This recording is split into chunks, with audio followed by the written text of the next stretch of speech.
ከልጅነቴ አባት የሆነኝ ኢየሱስ አባቴ ይለይብኛል፣ እግዚአብሔር ይለይብኛል። እሱን የሚመስል ስለሌለ ማለት ነው። በአማልክት መካከል መሰል ስለሌለ በመኑ በአምሳለ መኑ ናስተማሰለከ የተባለው በማንና በምን ምሳሌ እንመስልሃለን እንደተባለ በኢሳይያስ መጽሐፍ ወይ ደግሞ ኦርቶዶክስ ያው ምልት ቀላቅላን ክርዳዱን ስንዴውን ማብራት ስለምታበላ በስንዴው ደግሞ ምን አለችው? መኑ ይመስለከ እምና አማልክት እግዚኦ እያለች እንደምታዜመው ማለት ማን ከአማልክት መካከል አንተን የሚመስል ማን ነው? ለሱና ታዲያ የሚለይብን እሱና ሱና የሚለይብን ይለይብኛል፣ ኢየሱስ ይለይብኛል። እንደዚህ ነው የሚባለው። ሚካኤል ይለይብኛል ብሎ የሚያዜም ፍጡርን ይለይብኛል። የትኛው ፍጡር ከየትኛው? ሚካኤል ከሌሎቹ መላእክት አሁን በስልጣን የመላእክት አለቃ ከመሆን በቀር በምን ይለያል? በክብር እንደውም የሚበልጧቸው ሚካኤልንም ገብርኤልን የሚበልጧቸው በወጣቶቹ ንግግር የሚቦንሷቸው አሉ። ለምን? አራቱ እንስሶች የተባሉት ኪሩቤሎችና ሱራፌሎች ክንፋቸው ሁሉ አይኖች ናቸው ነው የሚባሉት። ልዩ የሆኑ ፍጥረታት የእግዚአብሔርን ዙፋን ይሸከማሉ ብሎ ሕዝቅኤል ያያቸው፣ ሌሎቹም ቅዱሳን ነቢያት ያዩአቸው። እንደው በአፈጣጠር እንኳን ከተባለ በመላእክት እንኳን መካከል እነዚህ አርክ ኦፍ ኢንጅል የሚባሉት መካከል እንነጋገር ከተባለ በጣም ነው። ኦኬ። እና የማይለይን ይለይብኛል እያሉ የባልቴት መዝሙር እኮ ነው። ይለይብኛል ሚካኤል ይለይብኛል። ከምን ይለይብሃል? ሚካኤል የእግዚአብሔር ፍጡር ነው፣ የእግዚአብሔር መልአክ ነው። ኢዝ ሆሊ ኢንጅል እግዚአብሔርን የሚያገልግል የእግዚአብሔር ባሪያ ነው። እና እንደዚህ አይነት መዝሙር ተውና ለዘመናት የተመሰገነ የተፈራ ባለ ግርማ ገናና እግዚአብሔር ከሰው ልጆች መካከል ይህንን ቆጭ ነው ትመስለው። የእግዚአብሔር መልክህ እንትና ነው ይመስላል፣ አያከሌን ይመስላል ብለህ የማትለው በግርማው በገናንነቱ በኃያልነቱ ሁሉን በመፍጠር ከሱ ጋር ማንም አልነበረም፣ ማንም አይኖርም። ከማንም ጋር ተማክሮም አልሰራም ሰማያትና ምድርን። እንደርሱ ያለ ማንም የለም። እግዚአብሔር ልዩ ነው። እግዚአብሔር ይለይብናል። ከማን? ከሰው ልጆች መካከል ይለያል፣ ከመላእክት መካከል ይለያል። ምድር ከተሸከመቻቸው አማልክቶቼ ብላ ከምትላቸው መካከል ይለያል። በማዳኑ ይለያል፣ በግርማው ይለያል፣ በጥበቡ ይለያል፣ በአደራረጉ ይለያል፣ በአምላክነቱ ይለያል፣ በሁሉ ነገር ይለያል። እና ይለይብኛል መጣው እንግዲህ እስቲ እንነጋገራለን በየትኛው ማረስት ላይ የግድ በይለይብኛል ብቻም አይደለም። እንኳን ደህና መጣችሁ ወገኖች። ዳንዬ ጋር ያው እንግዲህ ስለተኛ እየዘበንን ልክ የሱ ጩኸትና የሱ ቁጣ እንደገና ያንተ ደግሞ ከማን ጋር ተጣልቶ ነው ያልከው አባባል ወይኔ እንደው ስስቅ ባለፈው ሰውዬ እና ማዕዱ በጣም ያምራል። ይሄ ማዕድ ደግሞ ልክ ከስራ ስገባ ነው ጉብ የምታደርገው ኤርሚዬ። አሁን ገና ነው ከስራ የገባሁት። በደንብ ኮፒሊክ እና ሼር ታብታብ አረጋለሁ። ግን ማዕዱ እንዴት እንደሚያምር የአይሁዳውያኖች ማዕድ ይሄ ነው ማለት ነው። በጾም የሚመገቡት ማለት ነው። ይሄ ይሄኛው በጾም የሚበሉት ነው። እንግዲህ ምንድነው እርጉዞች ሲያምራቸው ጥሩ አይደለም ያስወርዳቸዋል ምናምን ነገር ሲባል ሰማ ነበር ድሮና ወጣቶች የአዲስ አበባ ልጆች ደግሞ ምንድነው አንድ ማስታወቂያ ሲናገሩ ወጣ ያለ ጥርስ በቦክስ እናስገባለን ብሎ የሚል አንድ ማስታወቂያ ጽፈው አየሁኝና እኛም ደግሞ በኦርቶዶክስ አይነት ጽንስ እናስወርዳለን አንልም። ግን እንግዲህ ቻሉት። ይሄ ነው ይሄ ቃሪያና እኔ እየተያየን ዳጊም ትናንትና የመኪና መሪ ሲደበደብ ነው አሉ የዋለው የቅርብ ምንጮች እንደነገሩ።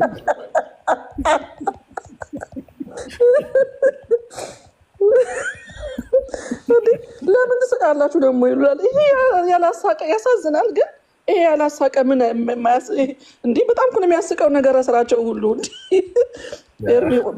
ሆን ብሎ ነው በዛ በኩል ያሳለፈህ። እኛ ምንም አናውቀውም። እኔ በበኩል አላውቀውም ነበር። ያው የፈለገ በኦርቶዶክስ ቤተሰብ ባድግም እንደዚህ እናንተ እንደምታደርጉት በፍጹም ማለት ትንሾች መጽሐፎች ነበሩ ማዘር የምትገዛቸው።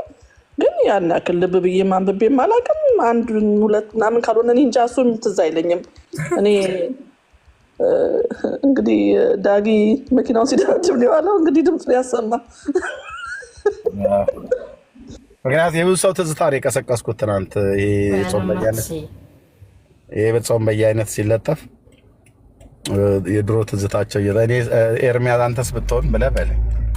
እኔ ደግሞ ቃሪያ ወዳለሁና ሚስቴ ያለች እየሰማች ነው። ከቃሪያ ጋር ያለኝ ነገር በቃ ሀንያለች እንዴ እየነዳች ነው። ሰላም ላንቺ ይሁን እናታችን ሀንዬ እህታችን፣ የምንወድሽ እህታችን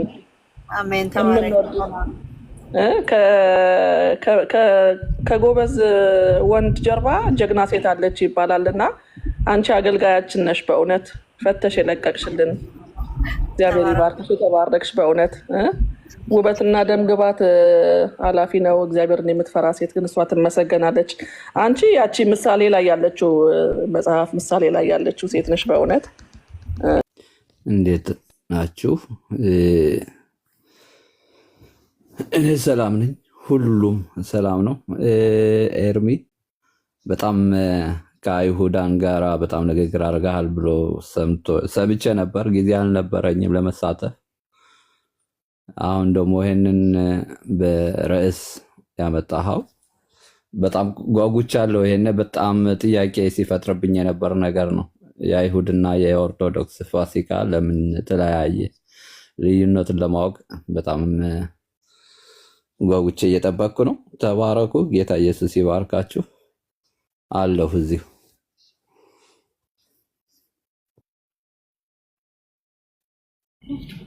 እሺ ተባረኩ። ተባረክ ማርዬ፣ ጸጋ ይብዛላችሁ።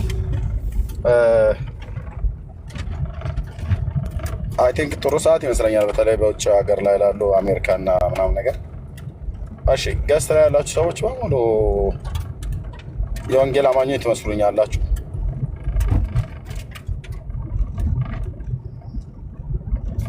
ኦኬ መምጣት የሚፈልግ ሰው ካለ በዚህ ሀሳብ ላይ ያው ትናንትና በጣም ብዙ ከአይሁዳውያን ወገኖች ጋር ከኦርቶዶክሳውያን ጋር በተለይ ከአይሁዳውያን ጋር በጣም ብዙ ጥሩ ውይይት አድርገናል። ብዙ ወንድሞች ገብተው ማለት ነው። ማርዬ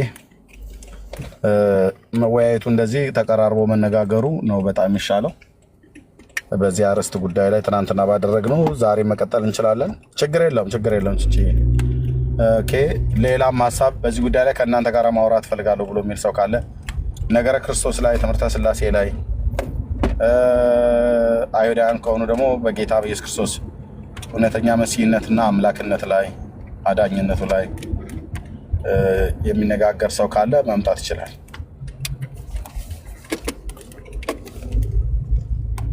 እና መምጣት ይችላል። መነጋገር እንችላለን። ተባረኩ። ምናልባት ውጪ ነው ያለሁትኝና እኛ ጋር ዛሬ ቅዳሜ ስለሆነ ከቤተሰቤ ጋር ውጭ ነኝ ያለሁት። ድንገት አንድ ፕሮግራም ስላለ ድምፅ ሊሰማ ይችል ይሆናል፣ ግን እስከዛ ማውራት እንችላለን እና ተባረኩ። እንዳልኳችሁ የገባችሁ ሰዎች ካላችሁ ኮፒ ሊንክ ሼር ብታደርጉልኝ በጣም ደስ ይለኛል። ማለት ቤቱ የተሳለጠ ይሆናል ማለት ነው። ቆይታችን ጥሩ ይሆናል ማለት ነው እና ጸጋ ይብዛላችሁ። ኦኬ እንግዲህ የአይሁድ ፋሲካ ይታወቃል። ማን እንደሰጣቸው ይታወቃል። አይ ዶንት ኖ ወደዛ ጋር እንሂድና ኦኬ ተመልሰሽ ቦታ ወይንስ እዚህ ኦኬ የአይሁድ ፋሲካ ይታወቃል። እንግዲህ ጌታ ለአይሁድ ሕዝብ የሰጠው ፋሲካ ነው። መጽሐፍ ቅዱስ ላይ ያለ በፋሲካው በዓሉን ሲሰጣቸው በዓሉ የተሰጠበት ዋነኛ ኮር የሆነ መንፈሳዊ ትርጉም አለው። አይሁዳውያን ግን መንፈሳዊ ትርጉሙን ምን ያህል ያውቁታል አያውቁትም ብዬ ሙሉ በሙሉ ማለት አልችልም።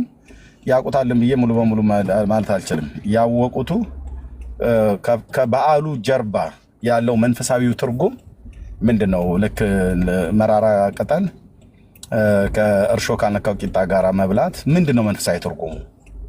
በተለይ ከመሻያው ጋር የተገናኘ ትርጉም አለው ወይ? የፋሲካውን በግስ ሲያርዱ ምንድነው ትርጉሙ? መቼም እግዚአብሔር ያለ ትርጉም ያለ መንፈሳዊ ጥላነት የሆነ ነገር ያለ መንፈሳዊ ጥላነት መንፈሳዊ አካልን ያለ መንፈሳዊ ጥላነት አልተናገረም ጌታ። ብሉይ ኪዳን እንደሚታወቀው ጥላ ስለሆነ ማለት ነው። ብሉይ ኪዳን የሚናገረው በሙሉ ጥላ ስለሆነ ጥላነቱ ለማን ነው? ለመሲሁ ነው፣ ለመሽያው ነው ማለት ነው። ስለዚህ ፋሲካን በዓል ሲሰጥ፣ የማስተሰሪያን ቀን ሲሰጥ፣ ቀንደ መለከት ሲነፋ፣ የእህል ቁርባን ሲያቀርቡ፣ የእንስሶች እና የጥጆችን የእንስሶች ደምን ማቅረብን ሲያቀርቡ፣ እያንዳንዱ ነገር የሚደረገው ነገር ሁሉ በሙሉ መንፈሳዊ ትርጉም አለው፣ መንፈሳዊ ጥላነት አለው። ስለዚህ ይሄ በተለይ ከፋሲካው በግ መታረድ ጋርና ደሙን ከጉበኑ ጋር በመርጨት የሞት መልአክ አልፏቸው በግብፃውያን ላይ መልአኩ መቅሰፍትን ሲያደርግ እስራኤላውያን በኩሮቻቸው አይደለም አንድም እንዳይሞትባቸው አድርጎ እግዚአብሔር ጥበቃ ሲያደርግ አንድ የሚናገረው ነገር አለ። በወቅቱ እዛ ከግብፅ መከራ ማውጣት ብቻ ሳይሆን ፊውቸሪቲ ላይ ደግሞ እግዚአብሔር ከእስራኤል ሕዝብ አልፎ አሕዛብን ሁሉ ጭምር ሳይቀር ከዘላለም ሞት ሊታደግ ያ በግ የፋሲካው በግ ነውር የሌለበት ጠቦት በግ የሚታረድበት መንፈሳዊ ትርጉም አለው። ግን አብዛኛው የአይሁድ ሕዝብ ይህንን የተረዳ አይመስለኝም። ስለዚህ ምንድነው አሁን እኔ አይሁዳውያን የምጠይቀው ኦኬ መራራው ቅጠልና እነዚህ ጎምዛዛ ነገሮች፣ አንዳንዶቹ ነጮቹ እንቁላል ይበላሉ፣ አበሾቹ እንቁላል አንበላም ብሏል። ትናንት ሚካኤል ገብቶ እኛ እንቁላል አንበላም እንቁላል የሚበሉት ነጮቹ ናቸው ምናምን ነገር ብሎ ይሆን። ሎሚም እና መራራ ቅጠል ኮምጣጣ ነገር አለ። ይሄ ደግሞ ከመራራ ቅጠል ጋር የሚበላው ቂጣ የተባለው ይሄኛው አለ። እኔ የፈለግኩትኝ ከበጉ ጋራ በጉ ከሚታረደው የፋሲካ በግ ጋራ መንፈሳዊ ትርጉሙ ምንድን ነው? ከመሽያው ጋራ የሚያገናኘው ነገር አለ ወይ? ወይስ ዝም ብሎ በቃ በዓል ብቻ ነው በየዓመቱ የሚበሉት በዓል ብቻ በቃ የመብል ስርዓት ብቻ ነው ወይ እግዚአብሔር ደንግጎላቸው ያለፈው? ወይስ ከበዓሉ ከበስተኋላ የሚናገረው የሚያመለክተው ትምህርት አለ ብሎ የሚለው ለአይሁዳውያን ማለት ነው። ለኦርቶዶክሳውያን ደግሞ የምናቀርበው የፋሲካ በዓል እናከብራለን ብለው ይላሉ። የምትጾሙት ምንድን ነው? የፋሲካ ጾም ይላሉ። የፋሲካን ጾም ማን ስለ ጾመው ነው የምትጾሙት? የጌታችን ጾም እያሰብን ነው ይላሉ። ጌታችን እንደዚህ አይነት ጾም ጾሟል ወይ? ዋነኛው ጥያቄ ጾሟል ወይ? የጌታ ጾም ነው ብለው ከጌታ ጾም ጋር ምንም የማይገናኝ ነገር ስለተናገሩ የእኛ ጾም ነው በቃ ከጌታ ጋር አይገናኝም እኛ ግን ያሉ ነው ብለው ካሉ አረስት አድርጌ ራሱ አላነሳውም። የጌታ ጾም ነው ግን ብለው እስካሉ ድረስ ስለ የትኛው ጌታ ነው የሚያወሩት? ስለ ጌታችን ስለ ኢየሱስ ክርስቶስ ከሆነ እሱ እንደዚህ አይነት ጾም ጾሞ ያውቅ ነበር ወይ? አያውቅም። አሁን ኦርቶዶክሳውያን እንደሚጾሙት ማለት የጾም በየአይነት እየበላ ነበር የጾም የነበረው ወይ? አይደለም። እና ይህንን ጥያቄ እየጠየቅን ያለው ከመለሱልን እንግዲህ ለመወያየት እንነጋገራለን። ኦኬ ጌታ በመሞቱስ ምንድነው ያገኙት ቤኔፊት? ወደ ውጤቱ የዘላለም ሕይወት ነው ወይ ብሎ የሚለውን ከኦርቶዶክሳውያን ወገኖቻችን ጋር እንነጋገራለን ማለት ነው። ብዙ ሰው ፋሲካ በዓልን ያከብራል። ፋሲካ ሲመጣ ትዝታቸው ዶሮ መታረዱ፣ ቅርጫ መግባቱ፣ ቤተሰብ ተሰብስቦ መበላቱን እንጂ ከዘላለም ሞት የተረፉበት የዳኑበት እንደሆነ እሱን እያሰቡ ፋሲካ ሲመጣ ሁሉ ቀን ለኢየሱስ ነው የሚያዝኑለት። እዝን የሚቀመጡ ነው ይመስሉት። ጉልባን የሚባል ነገር ታውቃላችሁ? የሚባል አይደል? ባቄላ፣ የተከካ ባቄላ ወይ ደግሞ የተከካ ባቄላ እና ስንዴ ምናምን ነገር የገብስ የተፈተገ ምናምን ነገር አድርገው ይቀቅሉና ጉልባን ይላሉ። ምን መሆኑ ነው? እንግዲህ ሰው በሚሞት ሰዓት ላይ እዝን ንፍሮ ይቀቀላል አይደል? እንደዛ መሆኑ ነው። ኢየሱስ ክርስቶስ ስለሞተ እዝን ንፍሮ እየቀቀሉለት ማለት ነው። ይሄ ሆድን ለመሙላት ሆን ብሎ የተሰራ ዓላማ እንጂ ኢየሱስ ክርስቶስ እንደዚህ ብሎ ያከበረ ማንም የለም። ሐዋርያቱ ጉልባን እየቀቀሉ እየበሉ ሚጥሚጣ ትንሽ አድርጊበት፣ ጨው አበዛሽበት፣ ያለ ጨው ብሉት፣ ያለ ሚጥሚጣ ብሉት እየተባለ እንደዚያ ይሄ የሰው ስርዓት ትምህርት ነው። እና ምንድነው አሁን ሰው ትዝታው ፋሲካ ሲመጣ እና ጉልባን የምንበላው ትዝ ይላል፣ ጸሎተ ሐሙስ ምናምን ነገር ይላል። እኔ አያቴ ቤት ሄጄ ጉልባን በቃ ባቄላ ተቀቅሎ እና በቃ እንዴት አይነት ጉልባን በላው መሰለሽ ታለምዬ እየተባባሉ እና ፋሲካ ሲመጣ ትዝታ ምንድነው ብለህ ስትለው ጉልባኑ ጸሎተ ሐሙስ ጉልባን እንትን ይባላል። እና እናቴ ደግሞ ቅቤውን ስታነጣ ሚዩት አድርገው እንደሚል ለምን ታቋርጠኛለህ? ሚዩት አድርገው ስማ ሚዩት አታደርገው። እሰየው ሰላምዬ ሰየው በቃ እንደዚህ እሳተ መለኮት የሆኑ ልጆች ስላሉ የገነት ጠባቂ የሚመስል ስርዓት ከሌለ ታወርዳለህ ማለት ነው። እኔ ብቻዬን ላወራ አይደለም ቤት የከፈቱት ነው እናውራን ብለህ ነው። ግን አቋርጠ ሳይሆን ስጨርስ ሰጣለሁ። እና ትዝታው ምንድነው? ለኦርቶዶክሳዊ ትዝታው ምንድነው? ፋሲካ ሲመጣ ጉልባን መብላት፣ ዳቦ ሲጋገር ቅቤው ተገዛ ተነጠረ ወይ፣ እንቁላልስ ምን ያህል ገባ፣ ዶሮ ስንት ገባ፣ ገበያ ላይ ያዙ፣ ቀርጫ ግቡ፣ በዛ ውጡ፣ በዛ በቃ ያለውን የሌለውን ትውልዱ የሚሯሯጠው አሁን ይኸውልህ አሁን በቃ ከዚህ ሳምንት ጀምሮ አሁን ሆሳዕና አይደል ከሚቀጥለው እሑድ የሚሯሯጠው በሙሉ ለስጋ መብል ነው። እና በስጋ ገበያ ሩጫ ነው ያለው፣ ይበላል፣ የሌለው እግሩን አጣጥፎ ይቀመጣል። ለትውልዱ ፋሲካ ሲመጣ ትዝታው ምንድነው ነው? አሁን ዋናው ጥያቄ ከሲኦል ነፃ መውጣቱ ነው? ማምለጡ ነው? የእሳትን ባህር መሻገሩን በክርስቶስ ኢየሱስ አምኖ ወይስ መብልና መጠጥ ነው ትዝታው? ለአይሁድ አሁን ትዝታው ምንድን ነው? አሁን ላለው ትውልድ የባለፉት ትውልዶች ያውቃሉ። ይሄ እግዚአብሔር አምላካችሁ ከግብፅ ከባርነት ቤት እንዳወጣችሁ ለዘላለም ለልጅ ልጆቻችሁ እንድትነግሩ ብሎ ማለት ነው። አሁን ያለውን አይሁዳዊ አብዛኛውን ብትጠይቀው ከግብፅ ወጣ አልወጣ ምናምን ነገር ብሎ የሚለው ከግብፅ ወጣ አልወጣ እኔ ምን ይመለከተኛል ብሎ። ምክንያቱም አብዛኞቹ እንኳን አባቶቻቸው የነገሯቸውን አይደለም ጌታ ያደረገውን ተአምራቱን ረስተውታል። ይሄ የአሁኑ ትውልድ ላይ ብቻ ሳይሆን ታውቃላችሁ፣ ኢያሱ እንኳን ሲሞት እግዚአብሔር ለእስራኤል ያደረገውን ያላወቀ ትውልድ ተነሳ ይላል። በጣም አደገኛ ትውልድ፣ ከኢያሱ ሞት በኋላ የተነሳ ትውልድ አደገኛ ትውልድ። በሙሴ ንግግር ጠማማና ገልበጥባጣ ብሎ ያለው ትውልድ ማለት ነው። እግዚአብሔር ያደረገውን ባህሩ ለመከፈል ቅርብ ነው እኮ እዛው ጋር ዮርዳኖስም ለመከፈሉ ቅርብ ትዝታ ነው። በባለፈው ትዝ ይላል የዛሬ ስንት ዓመት ላይ ምናምን ነገር ተብሎ የሚባል ነው። እንደዚህ እንደኛ ሺህ ዘመን ላይ ያለ አይደለም። ባህር ተከፍሎ ተሻግሮ የመጣ ትውልድ ባህር እንደ ግርግዳ ሲቆም፣ ወንዙ እንደ ግርግዳ በግራና በቀኝ ሲቆም፣ ባህሩ ቀይ ባህር እንደ ግርግዳ ሲቆም ያየ ትውልድ የባህሩን እንኳን ተው ማለት የቀይ ባህርን ተው የወንዙ መከፈልን ያየ ትውልድ ወዲያውኑ እግዚአብሔር ለእስራኤል ያደረገውን ያላወቀ ሌላ ትውልድ ተነሳ ይላል። አደገኛ ትውልድ ጌታ ያድነን ነው። እና ምንድነው ታዲያ ለአይሁድ አሁን ትዝታው ምንድነው?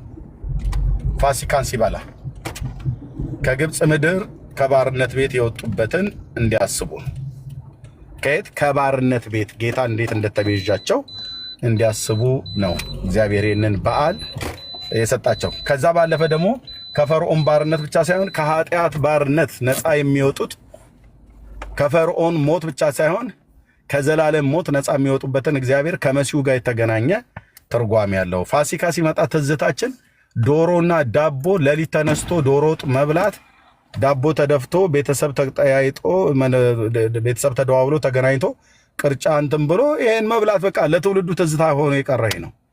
ከዘላለም ሞት መትረፋው ለኦርቶዶክሳውያን ትዝታቸው ነው አይደለም።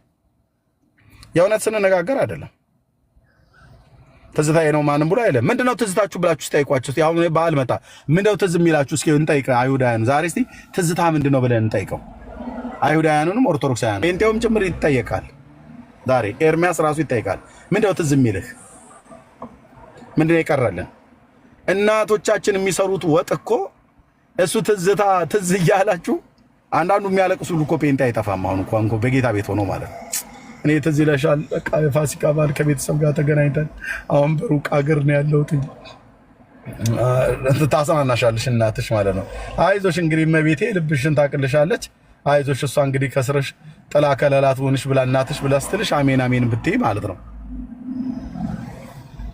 እኔ አሁን በአሜሪካ ሀገር ላይ ሆኜ ድሮ በኤርትራ ሳለሁ ከአስመራ እስከ ከከረን አጎቴ እየመጡን በላይ የነበረው ምጽዋ ድረስ ሄደን አያታችንን ጠይቀን ስንመለስ የነበረው ነገር አገልግል ቋጥራለን።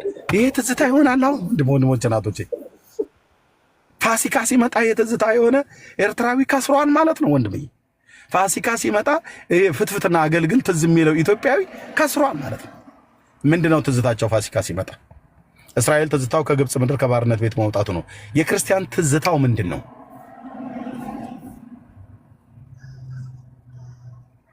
እችን እናወራታለን። ይገባሉ ወገኖቻችን። ለሰው እንዴት ነው ትንሣኤ የሚያደርግ? በምኑ ነው? ምኑን ለማስታወስ ብለው ነው ብዬ ስጠይቅ ነበር። ሁል ጊዜ ኤርሚ የተባረከችን ጥያቄ ያው ገብታችሁ ብትመልሱልን በጣም ደስ ይለናል። ያው ጥያቄው ደግሞ ለኦርቶዶክስ ነው፣ ለአይሁዳን ሳይሆን ኦርቶዶክስ እዚህ ካላችሁ ገብታችሁ መልስ ብትሰጡን እናመሰግናለን። ተባረኪ። መርሲ እንኳን መጣሽልኝ። እሺ እኔም ሰላምኝ። ተባረኪ ተባረኪ፣ ጸጋ ይብዛልሽ። ወገኖች በደንብ ሼር አድርጉ፣ ታፕታፕ አድርጉ። ኦርቶዶክሳውያን ግቡ፣ ጥያቄያችንን መልሱ። አይሁዳውያንም እዚህ ያሉ እንግዲህ ኮምፔር ኤንድ ኮንትራስት እናደርጋለን ማለት ነው። በደንብ የእናንተ ጾም ኦኬ ከአገባቡ ጀምሮ የጌታ የኢየሱስን ጾም ነው የምንጾመው፣ እሱን ተከትለናል ትላላችሁ። ከቅበላው ጀምሮ እሱ ተቀብሎ እንደሆነ የጾመው የምናይ ይሆናል ማለት ነው። ከቅበላው ጀምሮ ነው የምንጠያየቀው። በደንብ ግቡ ግቡ ወገኖች፣ ሼር አድርጉ፣ ይግቡ። ኦርቶዶክሳውያን ይግቡ፣ ይመልሱ። እንደ መጽሐፍ ቅዱስ ጌታ ኢየሱስ ክርስቶስ ኤዱዬ አላወቀችም መሰለኝ ነው ትላርገላት። ኢትስ ኦኬ ኢትስ ኦኬ። ሜርሲ የኔ እናት እንዴት ናችሁ? ሁላችሁም በድጋሚ ሰላም ልበላችሁ። ሰላምዬ አይሁዳዊቷ እንደው መቼም አንድ ቀን ዕብራይስጥ ቋንቋ ታስተምሪናለች ብለን ተስፋ እናደርጋለን። ዳግዬ ዘማሪያችን፣ የምንወድ በመዝሙሮችህ የተባረክን በጣም የምንወድ ወንድማችን ቹቹዬ እንዴት ነሽ? ገበርባር ነው ምናምን የሚል ደንቦና አለ። ማሩዬ እንዲሁም ማሩ ወንድማችን እስራኤላዊው፣ ይሄ ቋንቋችሁን በጣም ነው የምንወደውና አንድ ቀን ታስተምሩናላችሁ። ሜርሲዬ እኔም ደግሞ ከፈለጋችሁ ትግርኛ እንትን እንላለን። እና የአይሁድና የኦርቶዶክስ ፋሲካ ለምን ተለያየ? ትላንትና በጣም አዳር ያደሩበት ደስ ይላል። ይሄ ያልቦካ ቂጣ እና መራራ ጎመን እንግዲህ እናንተ ናችሁ የምታውቁት፣ አይሁዶች ናቸው የምታውቁት። ግን ደግሞ ያው አንብበነዋል መጽሐፍ ቅዱስ ላይም ከግብፅ ከባርነት ሲወጡ እስራኤላውያን በተለይ የመጨረሻው ሰዓት ላይ ያ ሁላ መቅሰፍት የፈርዖን ሰዎች ላይ እና በግብፅ ላይ የነበረው ያ ሁላ መቅሰፍት ካበቃ በኋላ መጨረሻ ላይ ሲወጡ ሊጣቸውን ማለት ነው እንደዚህ በእጃቸው ያቦኩትን ሊጣቸውን በቃ ሳይዘጋጁ በጨርቃቸው በልብሳቸው ሳይቀር ነው ሰብስበው ይዘውት የሄዱት። በጣም ችኮላ ስለነበር እና ያ በመንገድ ላይ ነው ጋግረው የበሉት መንገድ ላይ። እና ያኔ ደግሞ ድብልቅ ህዝብም ነበር። ጾማቸው እነሱ ይሄ ፋሲካ እያሉ የሚያከብሩት ይሄንን ከሆነ የኛ ኦርቶዶክሳውያኖች ደግሞ ያው ኢየሱስ ክርስቶስ የጾመው 40 ጾም ነው የሚሉት፣ 40 ቀንና 40 ሌሊት የጾመው ጾም ነው የሚሉት። እንግዲህ ማርና ስናጠን ከተቀላቀልን ጌታን ካገኘንበት ጊዜ ጀምሮ ማለት ነው። መጽሐፍ ቅዱስ እንደሚናገረው የአማርኛ መጽሐፍ ቅዱስ የለኝም እኔ ደግሞ ትንሿ ስልክ ነበረች የት እንዳለች እንጂ አጣኋት እንጂ የትግርኛ ነው መጽሐፍ ቅዱሴ። እና ምንድነው ዲያብሎስም ሊፈትነው ወደ በረሃ ወሰደው አይደል የሚለው። ከዛ በዚያ ደግሞ ተራበ፣ 40 ቀንና 40 ሌሊት ተራበ አይደል የሚለው። እና በተራበ ጊዜ ዲያብሎስ ፈተነው፣ በብዙ ነገር ፈተነው። በይሄኛውን ድንጋይ ወደ ዳቦ ቀይረህ ብላ አለው። መልሶ ደግሞ ከዚህ ከፎቅ ብትወረወር መላእክትን ስላንተ ያዝልህ እንደሆነ እስኪ እናያለን ምናምን እያለ ከዚህ ብትወድቅ በቃ ብዙ ነገር ይፈትነው ነበር። ያ እንግዲህ ሊፈትነው ነው፣ ፈተና ነው፣ እየተፈተነን የነበረው ኢየሱስ በዛን ጊዜ። ነገር ግን መጽሐፍ ቅዱሳችን ጾም ያዛል? አዎ ያዛል፣ በደንብ እንጂ በደንብ። የምንጾምበት ግን ምክንያት መኖር አለበት። ምክንያት እንዲኖረው ያስፈልጋል ስንጾም ማለት ነው። ስትጾሙ እናንተ ስትጾሙ ወደ እልፍኛችሁ ግቡ፣ በራችሁንም ዝጉ፣ ፊታችሁንም ራስን በዘይት ተቀባ፣ ፊትህንም አታጠውልግ አይደለም የሚለው። ግን አሁን በጣም የተገለጸ ጾም ነው በእነሱ የምናየውና ኢየሱስ ክርስቶስ የጾመው ጾም እንደዚህ አይደለም። ቅዳሜና እሑድን እየለየ አልጾመም።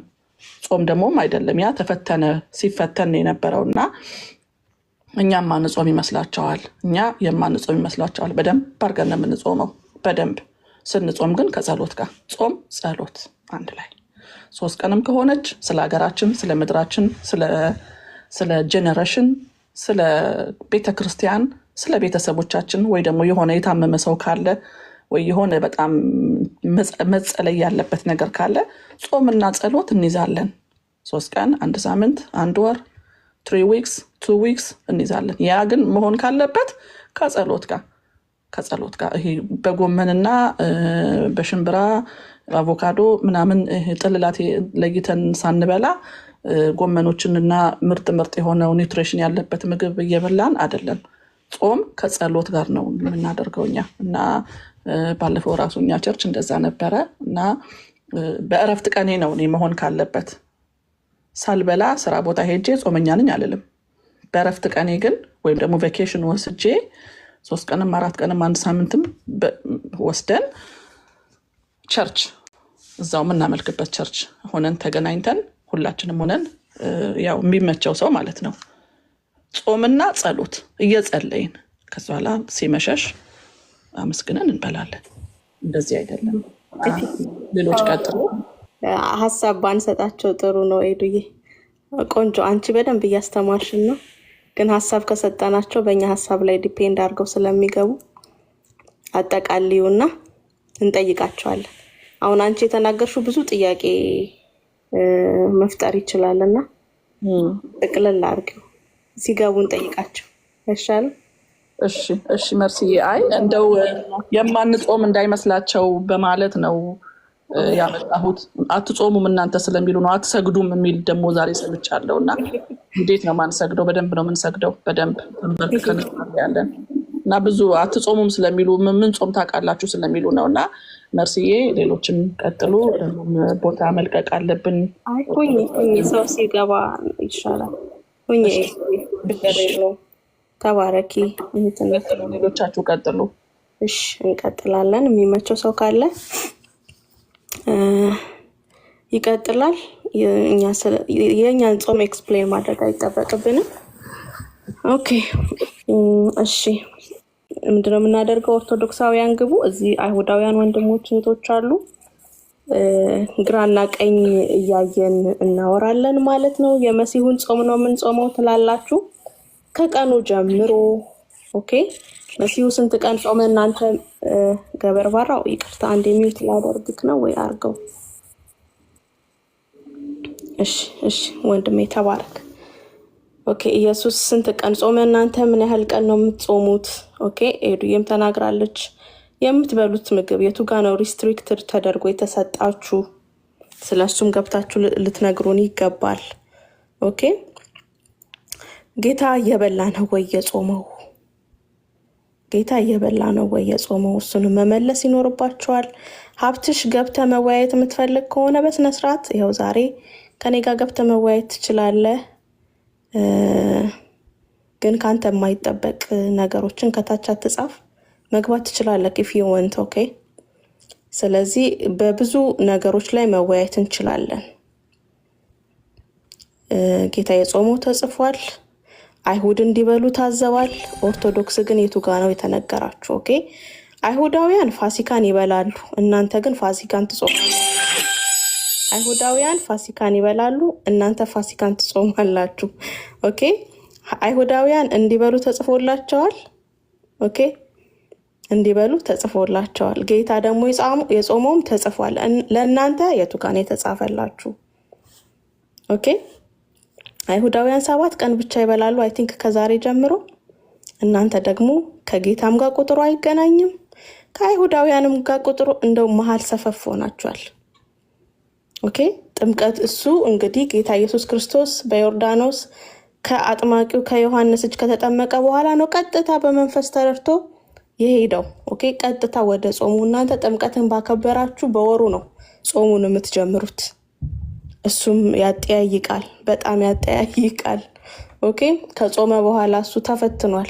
ከጾመ በኋላ እናንተ ለመፈተን ወደ የትኛው ምድረ በዳ ነው የምትሄዱት?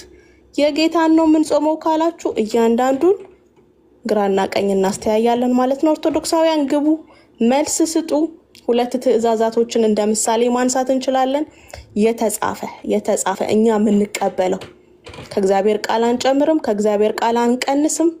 ኦኬ ምናልባት የምታደርጉበት ኦኬ ለድህነትና ለድህነት ብላችሁ ስለምትሉ እዛ ጋር እንለያያለን እንጂ ጌታ የሚሰጠውን ትእዛዝኛ ዲና ያናደርግም። የእናንተ የቱ ጋር ነው የተጻፈላችሁ? ለምሳሌ ጥምቀት፣ ለምሳሌ የጌታ ራት ወይም እናንተ ቁርባን የምትሉት ተሰጥቷል። ሁለቱም ተሰጥቷል። የምንቀባበልበት አቀባበል ቢለያይም እናንተ ሁለቱም ለድህነት ቤዚክ ናቸው ብትሉም እኛ ደግሞ ለቤተክርስቲያን የተሰጠ ስርዓት ነው ብለን ብንቀበለው መጽሐፉ ግን መሰጠቱን አስረግጦ ያሳያል። የእናንተ የቱጋ ነው የተሰጠው ገብታችሁ ታሳዩናላችሁ። ልክ እንደዚህ ጥምቀቱን ብንሰጣችሁ ከፍታችሁ እንደምታሳዩን ማለት ነው። ገባ ገባ በሉ፣ እየጠበቅናችሁ ነው ወገኖች። እስከዛ በደንብ ታፕ ታፕ አድርጉ። ኦልሞስት 250 ሰው ይታየኛል። በደንብ ሼር አድርጉ። የትላንትናውን አይነት ቫይቭ እናምጣ፣ እንማማር፣ እንነጋገር ማለት ነው። ከአይሁዳውያን ወንድሞቻችንም እንማራለን፣ ከኦርቶዶክሳውያንም ደግሞ እንግዲህ እስኪ ገብተው ያስተምሩናል ማለት ነው እኛ ያላነበብነውን። ኦኬ ተባረኩ ወገኖች፣ እንቀጥላለን። ሰላምዬ የሚመቻችሁ ሞዴሬተሮች ፕሮፋይል እያየን ገስት የሚልኩትን። እሺ መርሲ እዱዬ ስላየሁሽ በጣም ደስ ብሎኛል። ተባረኪልኝ። ኢብራይስጡ ያልነው ያው ሰዓቱ በደንብ ስለማይመቻች ነው። ኤርሚዬ ጋርም የሞከርነው እግዚአብሔር ይረዳን። አንቺንም ያው እንደረብሻለን እናስተምርሻለን። ተባረኪልኝ። ጸጋ ይብዛልሽ። ስላየሁሽ ሰላምዬ ደስ ይለኛል። ወይኔ ታዲያ ደስ ይለኛል። ጊዜ ያልመች ብሎ ነው የእናንተ ሰዓትና የኛ በጣም ይሄዷል። አሁንም እኮ ናይት ነው፣ እኛ 3 ሰዓት ነው ከሌሊቱ ማለት ነው። እኔ ያልተኛውም እንጂ በጣም ይለያያል ሰዓቱ። በጌታ ፍቅር የጓጓሁት ከመጀመሪያው እንደተናገርኩት ኦርቶዶክስ ፋሲካ እውነት ለማወቅ ስለፈለኩ ነው። በእውነት በቅንነት ገብታችሁ እናንተ የምታከብሩትን ፋሲካ እኔ ማሩ አይሁዳዊ ነኝ፣ ምንም ነገር የማላቅ ማለት ነው። ስለ ኦርቶዶክስ ፋሲካ ሲሉ ብቻ ነው የምሰማው። ቲፕ የሆነ እውቀት የለኝም ስለ ኦርቶዶክስ ፋሲካ የሚያከብሩት። እኔም በህትትና ያው የእኛን የአይሁድን ፋሲካ እንዴት እንደሚከበር ከማውቀው በደንብ አድርጌ አስረዳቸዋለሁ። 2 አይሁድ አለን እንግዲህ እዚህው በደንብ ለማስረዳት እንችላለን። ቢያንስ አንድ ኦርቶዶክስ ይግባና በዚህ ዙሪያ በደንብ በቃ አይደል በደንብ የፋሲካን የሚያከብሩት ከየት አንጻር ነው እንዴት ነው? አሁን ሜርሲ ስትናገር እየሰማሁና ገረመኝ። ያው ጌታ ኢየሱስ የጾመው 40 ቀን ያንን ባስመለከተ ነው ፋሲካ የሚለው በጣም ስለገረመኝ ነው። አሁንም የበለጠውን እንድጓጓ ያደረግሽኝና ለማወቅ እና ኦርቶዶክስ ካላችሁ አንድ ሰው በትትና ምለምናችሁ ገብታችሁ እንድታስረዱ ነው። ተባረኪ ሜርሲ፣ ቀጥይ። እሺ ማሩዬ፣ ጌታ ኢየሱስ ዘመንን ይባርክ። እኛም ሁሌ እንደጓጓን ነው፣ መተው አይመልሱልንም እንጂ ተባረኩ። አይ ቲንክ 3 ናችሁ መሰለኝ አይሁዳውያን እዚህ። ገበርባሬውም እንደዛ ነው አይደል? ተሳሳትኩ? ገበርባሬው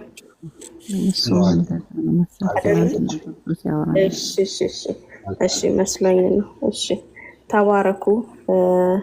ኦርቶዶክሳውያን ግቡ እስኪ። እዚህ ያላችሁ 255 ሰዎች ኦርቶዶክሳውያን ትኖራላችሁ እና እስኪ ለዲያቆናቶቻችሁ ለአገልጋዮቻችሁ በየትኛውም የክህነት ደረጃ ላሉ ለቤተ ክርስቲያናችሁ አገልጋዮች ሼር አድርጓቸው፣ ገብተው ያስረዱን። ምንም ነገር እኮ ከኪስ ያለ ነገር ማውጣት እኮ አይከብድም። እውነት አለን የምትሉ ከሆነ መታችሁ አሳዩን፣ መታችሁ አስረዱን። እኛ ያላገኘ ነው። ኦኬ ምናልባት እኮ እናንተ አይሁዳውያንን አዲስ ኪዳን ስለማይቀበሉ ምናምን ከአዲስ ኪዳኑ ላይ አላዩትም ልትሉ ትችላላችሁ። እኛ ደግሞ አዲስ ኪዳንን የምንቀበል እኛም ስላላየ ነው። ኑና አሳዩን፣ ኑና አስረዱን። ሼር አድርጓቸው። እዚህ ቲክቶክ ላይም እናውቃለን የሚሉትን ሁሉንም እኛን ኤክስፕሌን ያደርጋሉ ብላችሁ የምታስቡ ኖት ምዕመናን ብቻ ኢቭን አገልጋዮቻችሁን እንኳን ብትጋብዙልን ደስ ይለናል። ገብተው ያስረዱን። እየጠየቅን ነው ከትላንት ጀምሮ። ገብቶ ማስረዳት የቻለ አንድም ሰው የለም። ኦኬ እዛው በምድራችን ኢትዮጵያ ላይ ብቻ አይደለም፣ ይሄንን የፋሲካን አይደለም። ኦኬ የመሲሁን ሀገር የአይሁድን የእስራኤልን የሆነውን ነገር ሁሉ ለመቀማት እንደምትሯሯጡ በራችሁን ዘግታችሁ አይደለም። ኑ ይኸው የተከፈተ መድረክ አለ። ኑና አሳዩ፣ ኑና አሳዩ። ፈሪ ነው ቤቱን ዘግቶ የሚፎክረው፣ ፈሪ ነው። መታችሁ አሳዩ። እስኪ መጽሐፉ ላይ የተሰጠው ፋሲካ ለእኛ ነው በሉ። አይ የኛ የተለየ ነው ካላችሁም ደግሞ አሳዩን፣ አሳዩን። ኑና ግቡና አሳዩ። ኦርቶዶክሳውያን እስከ መቼ ነው የምትሸሸጉት? በየትኛው ጥያቄ ነው ደፍራችሁ መታችሁ መወያየት የምትችሉት? ኑና አሳዩን፣ አሳዩን፣ አሳዩን። ሁሉ ነገር ኦኬ፣ ሁሉ ነገር ስፔሻሊ ኦኬ፣ ስፔሻሊ ስለ እስራኤል የሚነገረውን ነገር ሁሉ ለራሳችሁ ቀይራችሁ እንደምትናገሩትና እንደምትለጥፉት እስኪ ታንጀብል መታችሁ አሳዩን። እኛም ደግሞ ማየት እንፈልጋለን። እምብየው እያሉ ነው እዩዬ። አዎ እስካሁን እኮ የገባ የለም። ከትላንት ጀምሮ እየጠበቅን ነው። ሼር አድርጉላቸው፣ ሼር አድርጉላቸው፣ በደንብ ሼር አድርጉላቸው። አገልጋዮቻችሁ መጥተው ያስረዱ፣ በደንብ ያስረዱ ከመጽሐፍ ቅዱስ ጋር ማለት ነው። እሺ ገበርባለ እንዴት አመሻች? እኔ ነው ሀሳብ ሳይሆን ያው ሁሌ የሚገባው ለመማር ያው ጥያቄ ለመጠየቅ እና ለመማር ያው ትልቁ ነገር ለመማር ነው። ይሰማል ድምጼ? ይሰማል። ቀጥል። እሺ እኔ የምለው አሁን ለምሳሌ ኤርሚ ያስቀመጣቸው የፋሲካ በዓል የሚቀርቡ ምግቦች አሉ። ብዙዎቹ መራራ ሲሆኑ ቅልጥም የሚቀመጣል። ያው በኃያል ክንዱ እንዳወጣን የነበረንን መራራ ህይወት ብዙ ነገር የሚገልጹ ናቸው። ግን ከዛ መሀል ደግሞ 3 ቂጣዎች ይቀመጣሉ። ይሰማል? ግን ይሰማል። ጨርስና እዚህም ስላሉ ይመልሱልሃል። ጨርስ። 3 ቂጣዎች ይቀመጣሉ። ከ3 ቂጣዎች መሀል ማለት ነው መሀለኛው ይሰበርና በሁለቱ ይሸፈናል። ይሄ ምክንያቱ ምን እንደሆነ ብዙም ስላልገባኝ ለመጠየቅና በተጨማሪ ደግሞ ማለት ነው የፋሲካ በጉን የሚለው ነገር ማለት ነው ብዙ ነገር የሌለበትን ምንም ነገር የሌለበትን በግ ንጹህ የሆነ በግ እረዱ የሚለው ማለት ነው ከ10ቱ እንትኖች ማለት ነው የተሰጠው የለም መቅሰፍቶች። የመጨረሻው መቅሰፍት ላይ የበኩር ልጅ ሞት ነው አይደል? የዛኔ ደግሞ እረዱና መቃናችሁን ቀቡት ይላል። የበራችሁን መቃን ቀቡት ይላል። ሁለቱም የሚያገናኛቸው ነገሮች አለ ብዬ አስባለሁ። ግን እንዴት እንደሆነ ለመረዳትና ለመማር ነው። መልስ የሚሰጠኝ ሰው ካለ በጣም ደስ ይለኛል። በጣም አመሰግናለሁ። እሺ ማሩ ሰምተኸዋል? ያ ትንሽ ተረድቻለሁ። እሱ ግን ምንድነው ኦርቶዶክስ ነው ወይስ አይሁድ? ከየት ቤተ እምነት ነው ገበርባር?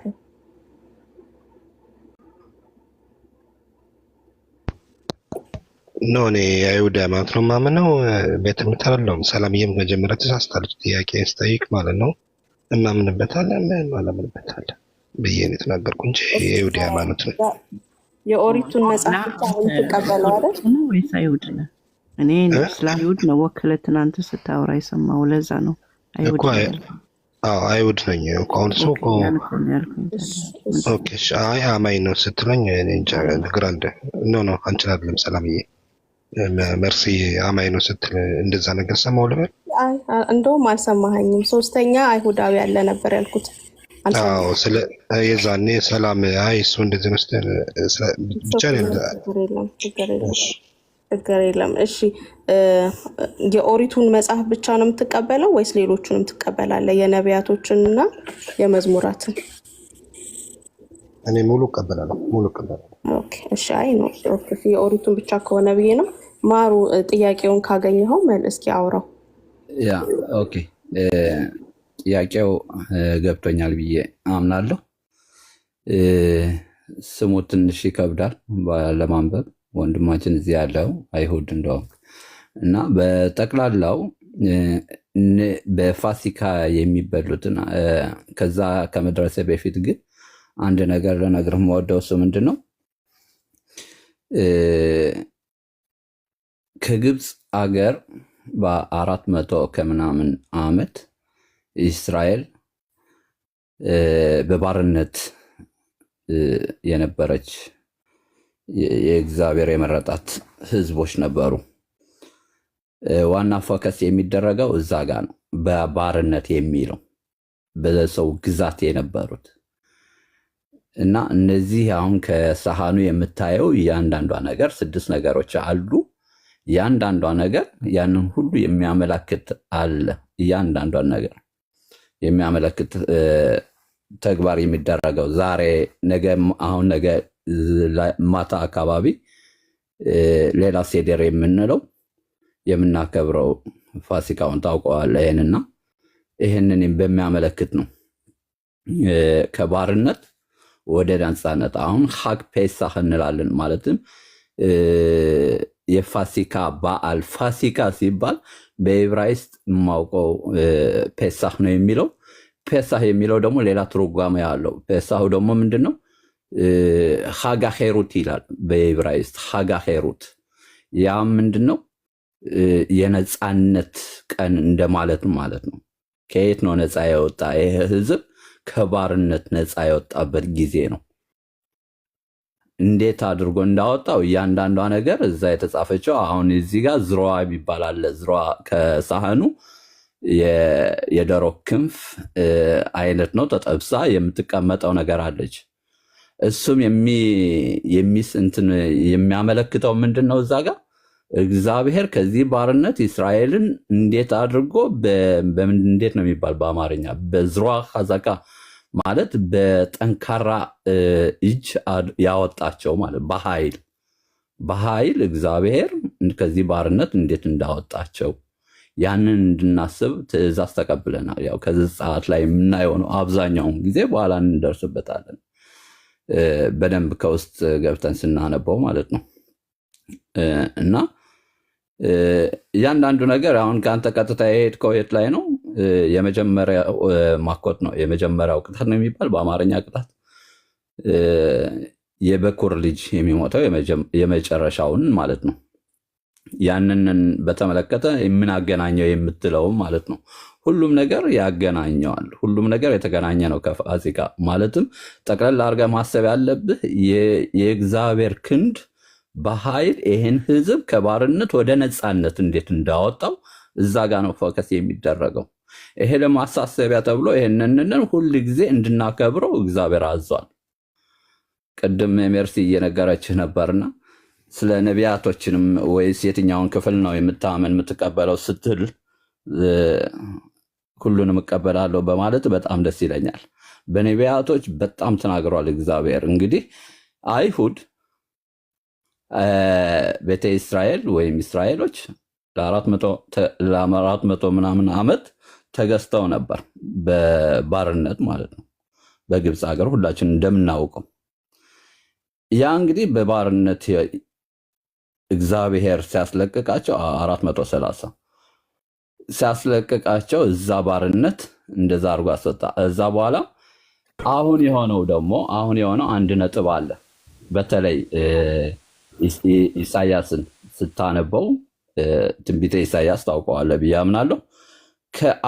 ከምዕራፍ 40 እስከ 55 ድረስ ያለውን ብታነበው በኋላ ዲፕ እንገባለን። በተለይ ከ53 ላይ ያለውን እንግዲህ ይሄንን የነፃነት መውጫ ደግሞ ያለው መንፈሳዊ ነገር አለው እዛ ጋር ህዝቡን እንግዲህ በባርነት ካወጣቸው በኋላ ደግሞ አሁን ደግሞ ከሞት ወደ ህይወት ለመቀየር ወደ ህይወት ለማምጣት የእግዚአብሔር እቅድ የነበረው በነቢዩ በኢሳያስ እንደነገርኩ ከምዕራፍ 40 እስከ 55 ስታነበው በደንብ አድርጎ ገልጾታል የእግዚአብሔርን እቅድ።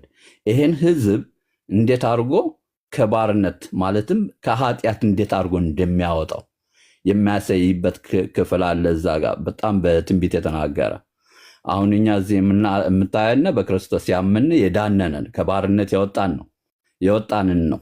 እኛ አሁን ለእኛ ሁል ጊዜም ፋሲካችን ነው፣ ሁል ጊዜ ማለት ነው። ከባርነት የወጣን በማን በክርስቶስ ነፃ የወጣን ማለት ነው። ልክ ነቢዩ እንደተናገረው ማለት ነው። እኛውን ነፃ ወጠናል ከባርነት፣ ከዚያ ዓለም ባርነት ወጠናል። አይሁድ ግን ከየት ባርነት ነው? ከግብፅ ሀገር ባርነት ወጥተዋል። ያወጣቸው ደግሞ እግዚአብሔር ነው ያወጣቸው። በዛ በተመለከተ ፋሲካን እንድናከብር በትክክል እያከበሩት ነው ያሉት፣ አሁንም በሚገባ ማለት ነው። በትክክል ግን የሳቱት ምንድን ነው? የነገርኩን ኢሳያስ ምዕራፍ 40 እስከ 55 ያለውን በኋላ በደንብ እንዴት ከመጽሐፈ ዘጸአት ነው የሚባላል። አዎ ዘጸአት ሽሞት እንዴት አድርጎ እንደሚገናኝ በደንብ አድርጌ ያሳያለሁ በኋላ ጊዜ በሰፊው ማለት ነው። በተለይ ምዕራፍ 52 ኢሳያስ ምዕራፍ 52 ከቁጥር 10 ላይ 12 ላይ ያለው በተለይ እያንዳንዷ ከዘጸአት ላይ የተቀመጠችው በደንብ አለ። እንደገና ከ53 ላይ አሁን ከሙሴ ስለ ሙሴ ምንድን ነው የሚለው? እግዚአብሔር የእግዚአብሔር ባሪያ ይለዋል፣ ኤቤድ አዶናይ ይለዋል። በዕብራይስጥ ኤቤድ አዶናይ ነው የሚለው። ትንቢተ ኢሳያስ ምዕራፍ 53 ላይ ደግሞ የእግዚአብሔር ባሪያ የሚላል፣ ኤቤድ አዶናይ የሚለው እሱ ክርስቶስ እንደሆነ ነው፣ መሲሁ። በጣም የሳቱት አይሁዳን የሳቱት ይህንን የፋሲካ የመጀመሪያውን ፋሲካ ምንም አልሳቱ። በትክክል የእግዚአብሔር ኃይል አወጣቸዋለች ከዛ ባርነት። የሳቱት ግን አሁን ነው። ከኢሳያስ ያለውም በጣም ስተውታል፣ አልተቀበሉትም። 40 እስከ 53 የተጻፈውን ስለዚህ የእግዚአብሔር ባሪያ ለሕዝቡ ኃጢአት ብሎ መጥቶ እንደሚሞት ይህንን ስለ መሲሁ በደንብ አድርጎ ነቢያቶች ተናግረዋል። ነፃ የሚያወጣቸው ከዚች ዓለም ባርነት ማለትም እኛውም በክርስቶስ ድነናል ብለን እናምናለን። አሁን ከዚች ኃጢአት ወይም ደግሞ ሰው ሁሉ በአዳም ኃጢአት የተነሳ ወድቋል፣ ሙት ነው። ይህንን እቅድ ከዚህ ባርነት ያወጣን ክርስቶስ ግን የእግዚአብሔር እቅድ የነበረውን በነቢያቶች የተናገሩትን አይሁድ ስተውታል፣ አላስተዋሉትም። ቢያስተውሉት ኖሮ እንደኛ ይድኑ ነበር፣ የዘላለምን ሕይወት ያገኙ ነበር። ይሄንም ያደረገው እግዚአብሔር ከግብፅ ሀገር ካወጣቸው በኋላም ደግሞ ያውቃል፣ አሁንም ቢሆን በሞት እንዳሉ ያውቃል። እስራኤልን ከወረሱ በኋላ በሞት እንዳሉም ያውቃል። ግን ምን ነበረው ዓላማ? የእግዚአብሔር ዓላማ ከዚህ የዘላለም ባርነት የሚባለው የዘላለም ሞት የሚባለው ማውጣት የነበረበትን የእግዚአብሔርን እቅድ ግን ስተውታል። የእግዚአብሔር ጸጋ በስቶልን ግን ብዙዎች አሉ የዳንን፣ እንደኔ እንደ ሰላም እንደ ሌሎችም አይነት አይሁድ አሉ የዳኑ የገባቸው። እግዚአብሔር ጸጋ በስቶልን ገብቶ እንደ ግል አዳኛችን አድርገን ተቀብለ ነው ከኃጢአት ባርነት የወጣን አለን።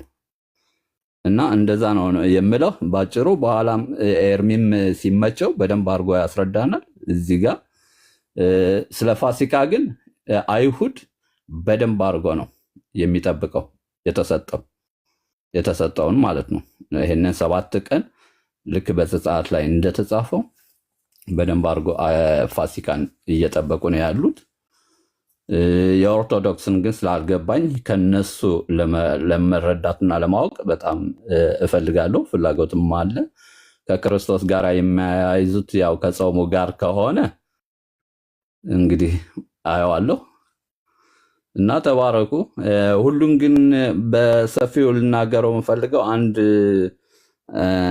ማጠቃለያ ብዬ የምናገራት አንድ ከአዲስ ኪዳን ነገር አንዲት ነገር ሀሳብ አለች እና እሷና ልናገር ከሐዋርያ ስራ ላይ ኖ ከዛ በፊት ግን ማሩ ይቅርታ መቼም ያቆንኩ መቼም መናገር ስለሆነ ነገር ነው።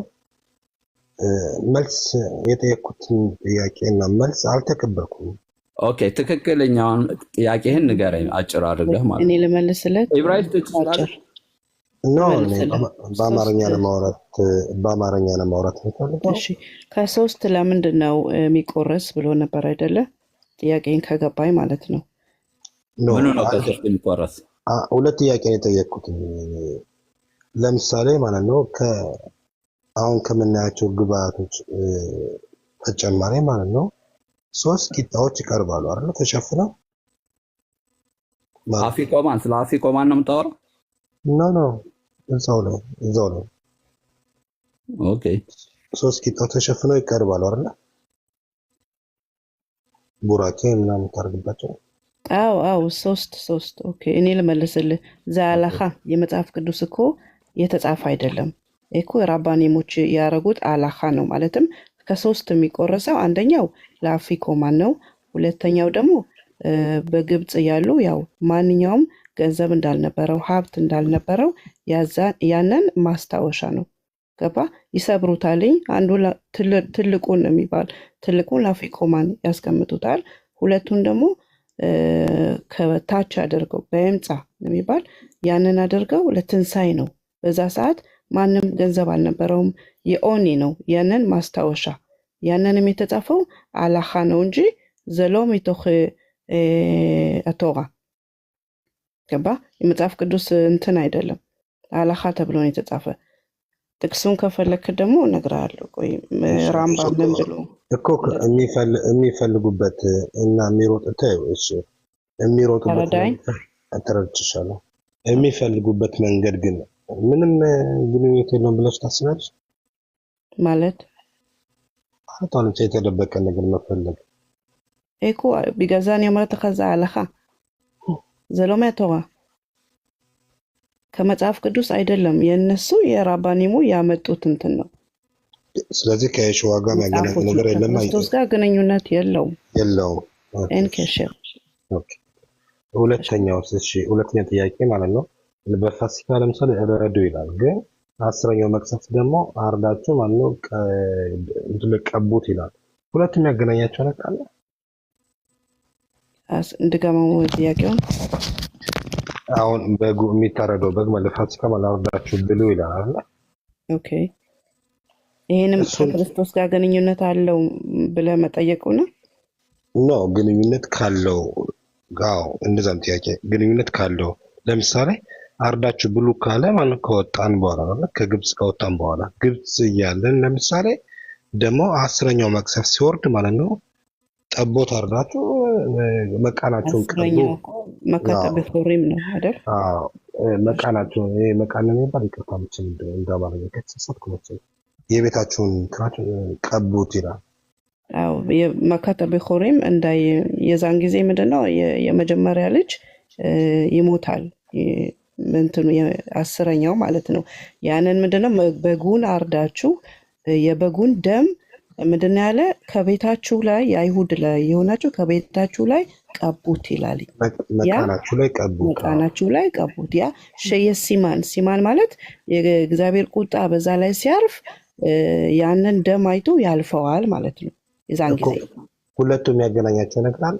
አሁን የፋሲካ ላይ ከወጣም በኋላ የምንበላው የምናርደው በግና በፊቱ የተረደው በግ ምንም የላቸው። እኔ እንደማውቀው የለም። ማሩ አይደለም ተታኪኖ ቲማኔተዋ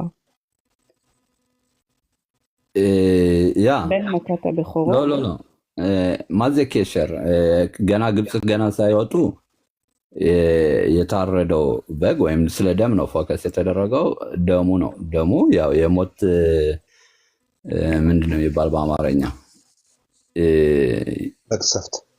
መቅሰፍት የሞት መቅሰፍት ሲመጣ በአይሁድ ቤት እንትን እንዳይል ያን ደሙ ብቻ ነው የተፈለገው እዛ ጋር እንዲቀባ ደሙ። እዛ በኋላ ከወጡ በኋላ ግን በ14ኛው ቀን እንዲያቀርቡት ቁርባኑን የዛውን ዕለትም ደግሞ እንዲበሉ ትእዛዝ የታዘዘው አለ እዛ ጋር ዛኩ ቁርባን። ዕብራይስጥ ትችላለህ ገብረ በራ? እችላለሁ፣ ግን በአማርኛ ማውራት ብቻ ነው የምፈልገው። ኦኬ። እኔ እንደምሰማው አማርኛዬን እስከዚህ ስላልሆነ ነው ሀሳቤ በደንብ አድርጌ ለማስረዳት ነው። ከፈለክ አንተ በዕብራይስጥ ልትናገር ትችላለህ፣ ግን አይ ምንም ችግር የለውም። ልመልስልህ ማውራት ፈልገውም በአማርኛ ይችላል። ዋና አሁን እዛ ጋር በሩን ወይም አማሽኮፍ በደም እንዲቀባ የተፈለገው ነጥቡን ማየት አለብህ። ስለ ደሙ ነው። ደም እንግዲህ የደሙ ከበግ ማለት አለ። አሁን ንጹህ በግ እንዲሆን በጣም ንጹህ በግ ምንም አይነት እንደሌለ እንዲሆን ከግብፅ ሀገር ከወጡ በኋላ ደግሞ የምናየው ነው። ደሙን ምን ያደርጉት ነበር? ይሄ ደም ምን እየተደረገ ነበር ማለት ነው? ከዛም በኋላም የምናየው ከመቅደስም ይሄ ስርዓት ሲደረግ እናየዋለን።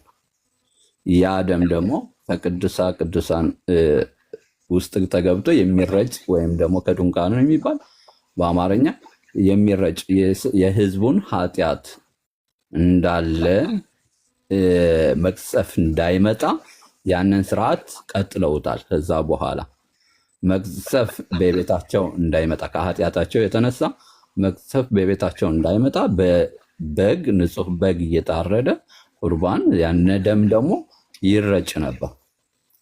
ኃጢአታቸው መቅሰፍ እንዳያመጣባቸው ማለት ነው። እና በጣም በጉና ደሙ በጣም ይገናኛል ለማለት ፈልጌ ነው። አይ አንዳንዴ ማለት ያለ ደም መፍሰስ ስርየት የለም ብላችሁ ስለምታምኑ ምናልባት ግንኙነት አለው ብዬ አስቤ ነው። ያ ገበርባር እሱን ነገር ኤርሚ በደንብ ያሳያልና ዋናው ፖይንት የአይሁድ ፋሲካ ሲመጣ አሁን የጠየቀው ፖይንት ላይ ስለሆነ እንያዘውና እንለፍ አይሻልም? የመጀመሪያውን ያው መልሰውልሃል። ኦኬ ነው ያው መርሲ የተያያዥ ስለሆነ እኮ አንደኛው ነው። አሁን የአስረኛው መቅሰፍት ዋናው ፖይንት እዛ ጋር ስለሆነ አቆይልን ብዬ ነው። እሺ ግን ያው ተያያዥ ነው። ያው የአስረኛው መቅሰፍት ከተፈጠረ በኋላ ያው በይሁዳ ኪሎ እስራኤሎች ወጡ አይደል? ከዚህ ያው ስለሚያያዝ ነው እግረ መንገዱና እንደው ሌላ ጥያቄ ደግሞ ነበረኝ እንዲሁ ኤርሚ እስኪመጣ ማለት ነው። አንድ ኦርቶዶክሳዊ የገባ አለ፣ እሱን እንቀበለውና ትቀጥላለህ ብዬ ነው። እሺ አይሁድ ነው እሱ። ሜርሲ ከላይ ያለው ከላይ ነው። ከላይ ያለው ኦኬ። ከላይ ያለው ኤልያውንም አውቀዋለሁ። ታውቂያለሽ ኤልያ? ኦኬ ያ እሺ። ጥያቄ ነው ያለው። በነገራችን ላይ አሁን ባነሳችሁት ማውራት ይችላል። እሺ ኤልያው የምትቆይ ከሆነ ከላይ ያለውን እንቀበለው ኦርቶዶክሳዊው። እሺ ኤልያው ተባረክ። እሺ ኦርቶዶክሳዊ ወንድማችን ከላይ ያለው ማን ብለን እንጥራ? ኃይለ ገብርኤል እባላለሁኝ። ምናልባት ያለውበት ቦታ ድምፅ ትንሽ ከረበሻችሁ ይቅርታ አስቀድሜ ጠይቃለሁኝ። ጥያቄ ማስተካከል ትችላለህ? ቦታ ቀይረ መመለስ ትችላለህ? ብዙም አሁን ይሰማል። ብዙም የሚረብሽ አይመስለኝም። እየተሰማችሁ ከሆነ ድንገት መሀል ላይ ቀጥልና መሀል ላይ እንነግርሃለን። በጣም መሀል ላይ ሲጮህ ምናልባት ወጥቼ ልመለስ እችላለሁ። ችግር የአይሁድና የኦርቶዶክስ ፋሲካ ለምን ተለያየ ይላል ርዕሱ። ኦኬ ካዳመጣችሁኝ ጥሩ አድርጌ ልናገርና እስከማውቀው ድረስ ልንገራችሁ። የአይሁድ ፋሲካን እዚህ እንዳዳመጥኩት አይሁዳውያን ስላሉ በደንብ አድርገው መግለጽ ይችላሉ፣ ገልጸዋልም ብዬ አስባለሁኝ። በዋናነት የአይሁድ ፋሲካ ስለ አይሁድ ፋሲካ አንተ አይደለህም የምትነግረን። የአይሁድን ፋሲካ መጽሐፍ ቅዱሳዊ ሚዛን እንመዝናለን። የእናንተን ፋሲካ እስኪ ኮምፔር እናድርገውና የእናንተን ፋሲካ እናስረዳን። ያንን ለመናገር ብዬ ነው። ለምን ተለያየ ስላልሽኝ እነሱ ስላሉ ይገልጻሉ ብዬ ነው። እኔም ለመግለጽ አስቤ አይደለም። ይቅርታ። ቀጥል ካልሽኝ እስራኤላውያን ከግብፅ ምድር የወጡበት ወቅትን የሚያከብሩበት ነው።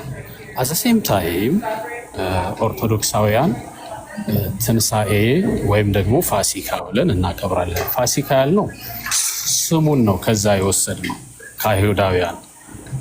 ምናልባት በእንግሊዝኛው ፓስኦቨር፣ ሌላው የአይሁዳውያን በዕብራይስጥ በምን እነሱ ስለሚናገሩት አልናገርም። ግን የእኛ ደግሞ ጌታችን መድኃኒታችን ኢየሱስ ክርስቶስ የሰውን ልጅ ሁሉ ሊያድን ከሰማየ ሰማያት ወርዶ ከእመቤታችን ከቅድስት ድንግል ማርያም ተወልዶ በዚህ ዓለም ተመላልሶ ሕዝቡን ሁሉ ብዙ ድንቅ ታምራትን ከሰራ በኋላ እኛን ሰዎችን ሁሉ ያዳነበት ዕለትን የምናስብበት ስለሆነ ያንን ትንሣኤያችን ነው ብለን እናከብራለን። ስሙን ግን ተመሳሳይ በብሉይ ኪዳን እነሱ ከግብፅ ምድር የወጡ ስሙ ላይ አያጣላንም። ኦኬ ሀሳቡን ግን ተስማማን መሰለኝ ተናገርኩኝ። አይ የሀሳብህን ገልጸሃል። መስማማት አይደለም ሀሳብህን ገልጸሃል። በቤተ ክርስቲያናችሁ ይህንን የፋሲካ በዓል ከማክበራችሁ በፊት ትጾማላችሁ? የፋሲካ ጾም? አዎ እንጾማለን። እሺ ያ ጾም በየትኛው የመጽሐፍ ቅዱስ ክፍል ነበር የታዘዘው? ኦኬ፣ በመጽሐፍ ቅዱስ ላይ ጾም እንዳለ ታዟል። በቤተ ክርስቲያናችን ደግሞ ያንን ጾም የምንጾምበት ስርዓት አለ።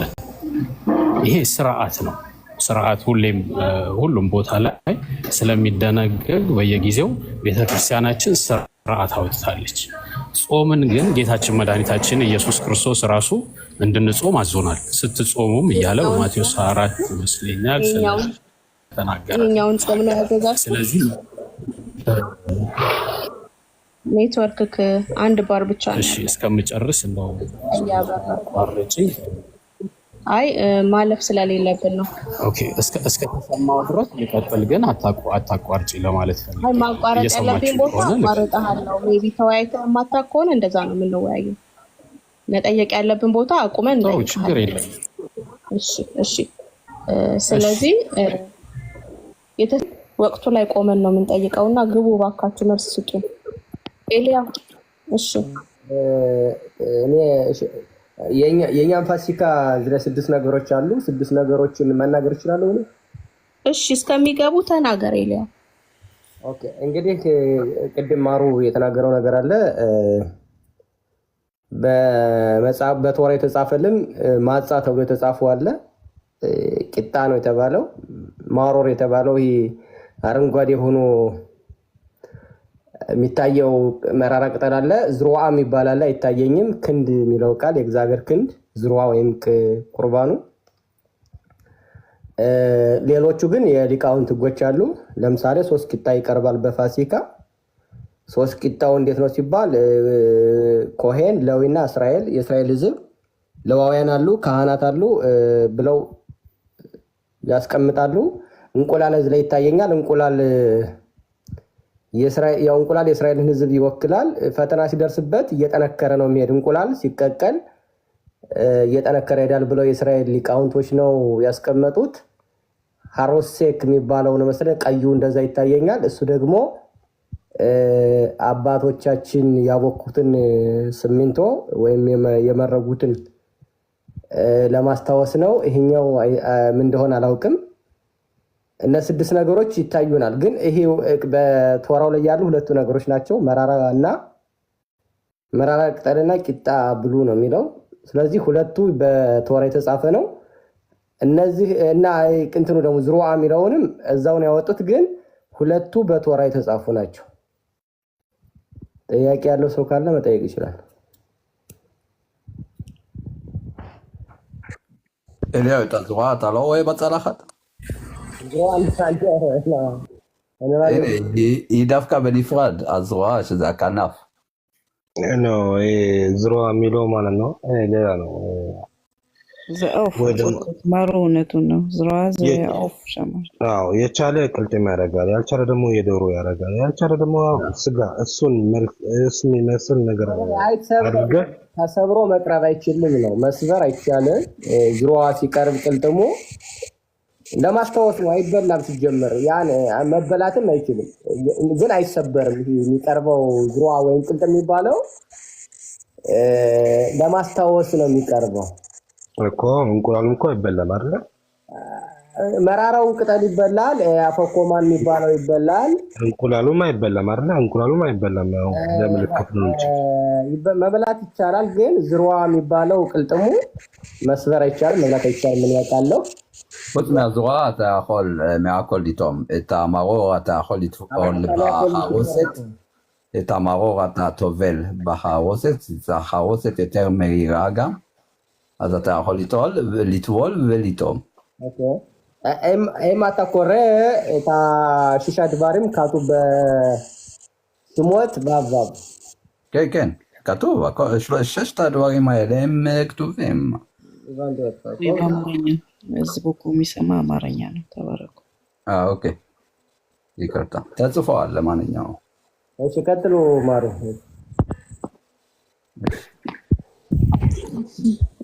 ተመልሷል። ኃይለ ሚካኤል ነው ያለኝ። ያ እሺ ኦርቶዶክሳዊው አለሁኝ። አሁን ምናልባት ኔትወርክ ጥሩ ከሆነና ከሰማችሁኝ ቅድም በጣም ተቆራርጠክ ነበር።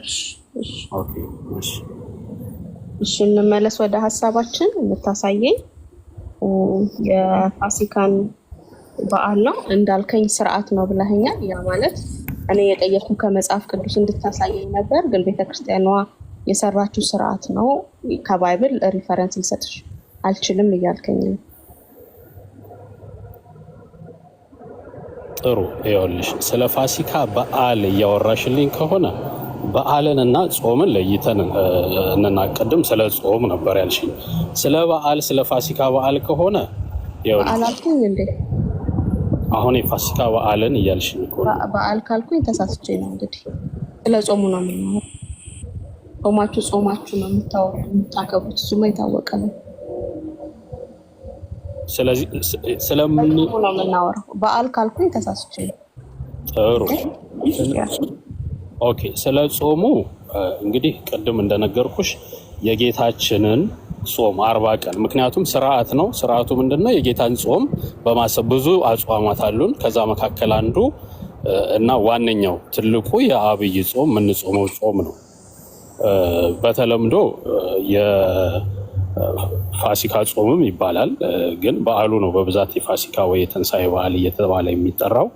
ነገር ግን የጌታችንን ጾም በማሰብ ያንን እንጾማለን። ስለዚህ ጌታን ጾም በማለት 40 ቀን እሱ የጾመውን በማሰብ እኛ ደግሞ እንጾማለን። ይሄ ነው ሲምፕሊ።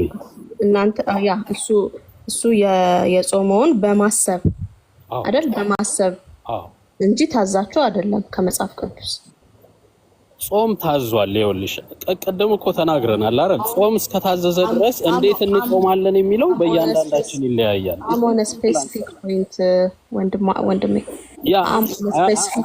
I'm saying this specifically ጥምቀት ስልህ ቁርባን ብለህ አትመልስልኝ። እኔ እየጠየኩህ ያለው ቁርባን አላነሳውም። ይሄ ምሳሌ ነው እየሰጠሁህ ያለሁት። ጥምቀት ብዬ ብጠይቅህ ቁርባን ብለህ አትመልስልኝ። ስለ ፋሲካ ነው የጠየኩህ እንጂ ስለ ፋሲካው ጾም ወይም ደግሞ ስለ አብይ ጾም የምትሉት እናንተ ማለት ነው። አብይ ጾም የምትሉት ስለሱ ነው እየጠየቅኩ ያለሁት እንጂ ጀነራል ላይ ስለሌላ ጾም እንደዚህ ብዬ አላብራራውም እኮ። ስፔሲፊካሊ የፋሲካ ጾም ታዟል። ቃሉን እየሰጠውክ ነው ወንድሜ። ሚዩት እያደረግኩህ እንዳወራ አታርገኝ። ለማሰብ አልክ እንጂ ተሰጥቶን ትዕዛዝ ነው አይደለም አይደል? ሰተኸኝ እንዳልፈው ነው፣ አስረግጠን እንድናልፈው ነው። እሺ ጨርሰሽ። ለማሰብ በቤተክርስቲያኒቷ የተቀረጸ ስርዓት ነው እንጂ ከመጽሐፍ ቅዱስ የወሰዳችሁት ነገር አይደለም። እሺ አሁን ልናገር እኔ ትላለህ። ኦኬ ጥሩ።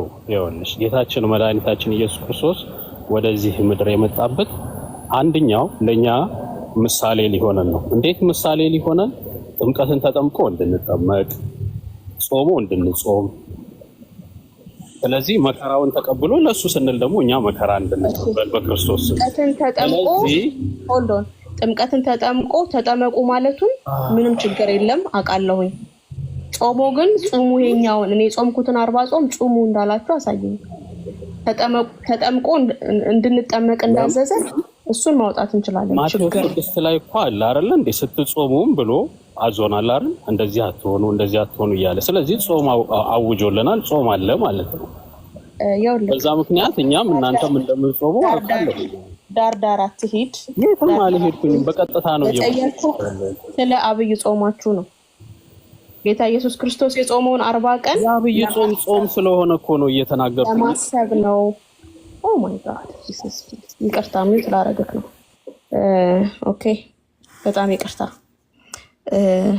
አንድ ነገር ተናገረክ ልናልፍ ነበር። ታውቀዋለህ ከተናገርክ ሂት እንደሚያደርግ። ኦኬ 40 ቀን የጾመውን ጌታችን ኢየሱስ ክርስቶስ እሱን ለማሰብ ነው ስትለኝ፣ ኦኬ ቅድምም ስርዓት ነው የቤተክርስቲያን ስርዓት ነው ስላልከኝ አንድ ስርዓት ነው ብለሃል። ሁለት እሱ የጾመውን ለማሰብ ነው ስትል፣ ኦኬ ያ ማለት ቤተክርስቲያኒቷ ራሷ የቀረጸችው ስርዓት እንጂ ከመጽሐፍ ቅዱስ ግን ጹሙ የሚል ትዕዛዝ አልተቀበላችሁም አይደለም ወይ ነው የኔ ጥያቄ። ለምን ኦኬ የፋሲካውን የ7 ቀን እንዲበሉ ለአይሁዳውያን ታዘዋል፣ መጽሐፍ ቅዱስ ላይ አለ። ጌታ ኢየሱስ ክርስቶስ 40 ቀን የጾመው ጸሎት መጽሐፍ ቅዱስ ላይ አለ። የእናንተ የአብይ ጾም የቱ ጋ ነው ያለው ነው ያልኩክ። ስርዓት ነው አልከኝ፣ ለማሰብ ነው አልከኝ። እንደዛ ስትለኝ ቤተክርስቲያኒቷ ቀረጸችው እንጂ መጽሐፍ ቅዱስ ላይ አናገኘውም አይደለም ወይ በሚለው ተስማምተን ወደ ሌላ ጥያቄ እንድንሄድ ነው። if you got my point አሁን መቀጠል ትችላለህ።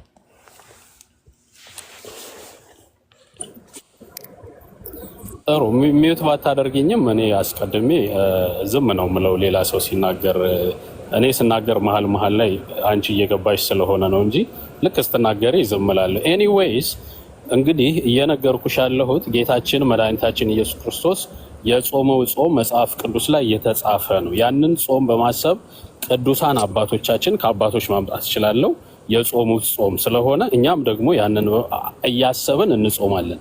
እንደ ጌታ ግን እንጾማለን አላልንም። እንደ ጌታውን የጌታችን መድኃኒታችን ኢየሱስ ክርስቶስ እሺ ልጨርስ ጌታችን መድኃኒታችን ኢየሱስ ክርስቶስ መከራውን፣ ስቃዩን፣ ግርፋቱን፣ የሾህ አክሊል መቀበሉን፣ በጥፊ መመታቱን፣ መካዱን ኢቭን ከሐዋርያቶቹ መካከል በጴጥሮስ በይሁዳ መካዱን እያሰብን ያደረጋቸውንም ድንቅ ታምራት እያሰብን እየተናገርን ስለ ጌታ ሁሉ ጊዜ ለኛ ለካ እንዲህ ስትል ሆነሃል እያልን የምንጾመው ጾም ነው። አብራራ አሁን እየጠየቅኩክ ነው። ይሄንን ጾም ከመጽሐፍ ቅዱስ አሳየኝ ስልክ ልታሳየኝ አልቻልክም። ለምንድን ነው እንደዚህ የምትጠይቂኝ ካልኩ እየነገርኩክ ነው። ጌታችን መድኃኒታችን ኢየሱስ ክርስቶስ መጾሙን እኮ ተናገርኩኝ 40 ቀን አንዴ ምን ማለት ትችላለህ? እሺ ይቅርታ አይሁዳውያኑ 7 ቀን እንዲበሉ ሰማይ እንዲጾሙ አይደለም እያልኩ ያለሁት እንዲበሉ መጽሐፋቸው ያዛቸዋል። ኦኬ ጌታ ኢየሱስ ክርስቶስ እንደ ጾመ መጽሐፍ ቅዱስ ነግሮናል። እናንተ የቱ ጋር ታዛችሁ ነው የምትጾሙት? እኔ አሁን ይኸውልህ የሚያባብል አማርኛ እንድትነግረኝ አይደለም። ስለ መገረፉን እንዳስብ መከዳቱን እንዳስብ መሰቀል ይሄን አማርኛ እንድትነግረኝ አይደለም። ምክንያቱም እኛ የአብይ ጾም በመጣ ቁጥር ሳይሆን እለት የምናስበው ህመሙ ስለሆነ ማለት ነው። የተከፈለልንን ዋጋ እለት የምናስበው ነው። እኛ በአመት አንድ የምናስበው አይደለም። ይሄንን እንድትነግረኝ አይደለም። ቃል በቃል ከመጽሐፍ ቅዱስ ማሳየት አልቻልክም። ባይዘዌ እየረዳውክ ነው፣ አልተረዳህም እንጂ አንተ ከመጽሐፍ ቅዱስ ማሳየት ስላልቻልክ ቤተክርስቲያን የሰራችው ስርዓት ነው በሚለው እንለፈው ወይ ያልኩክ ነው።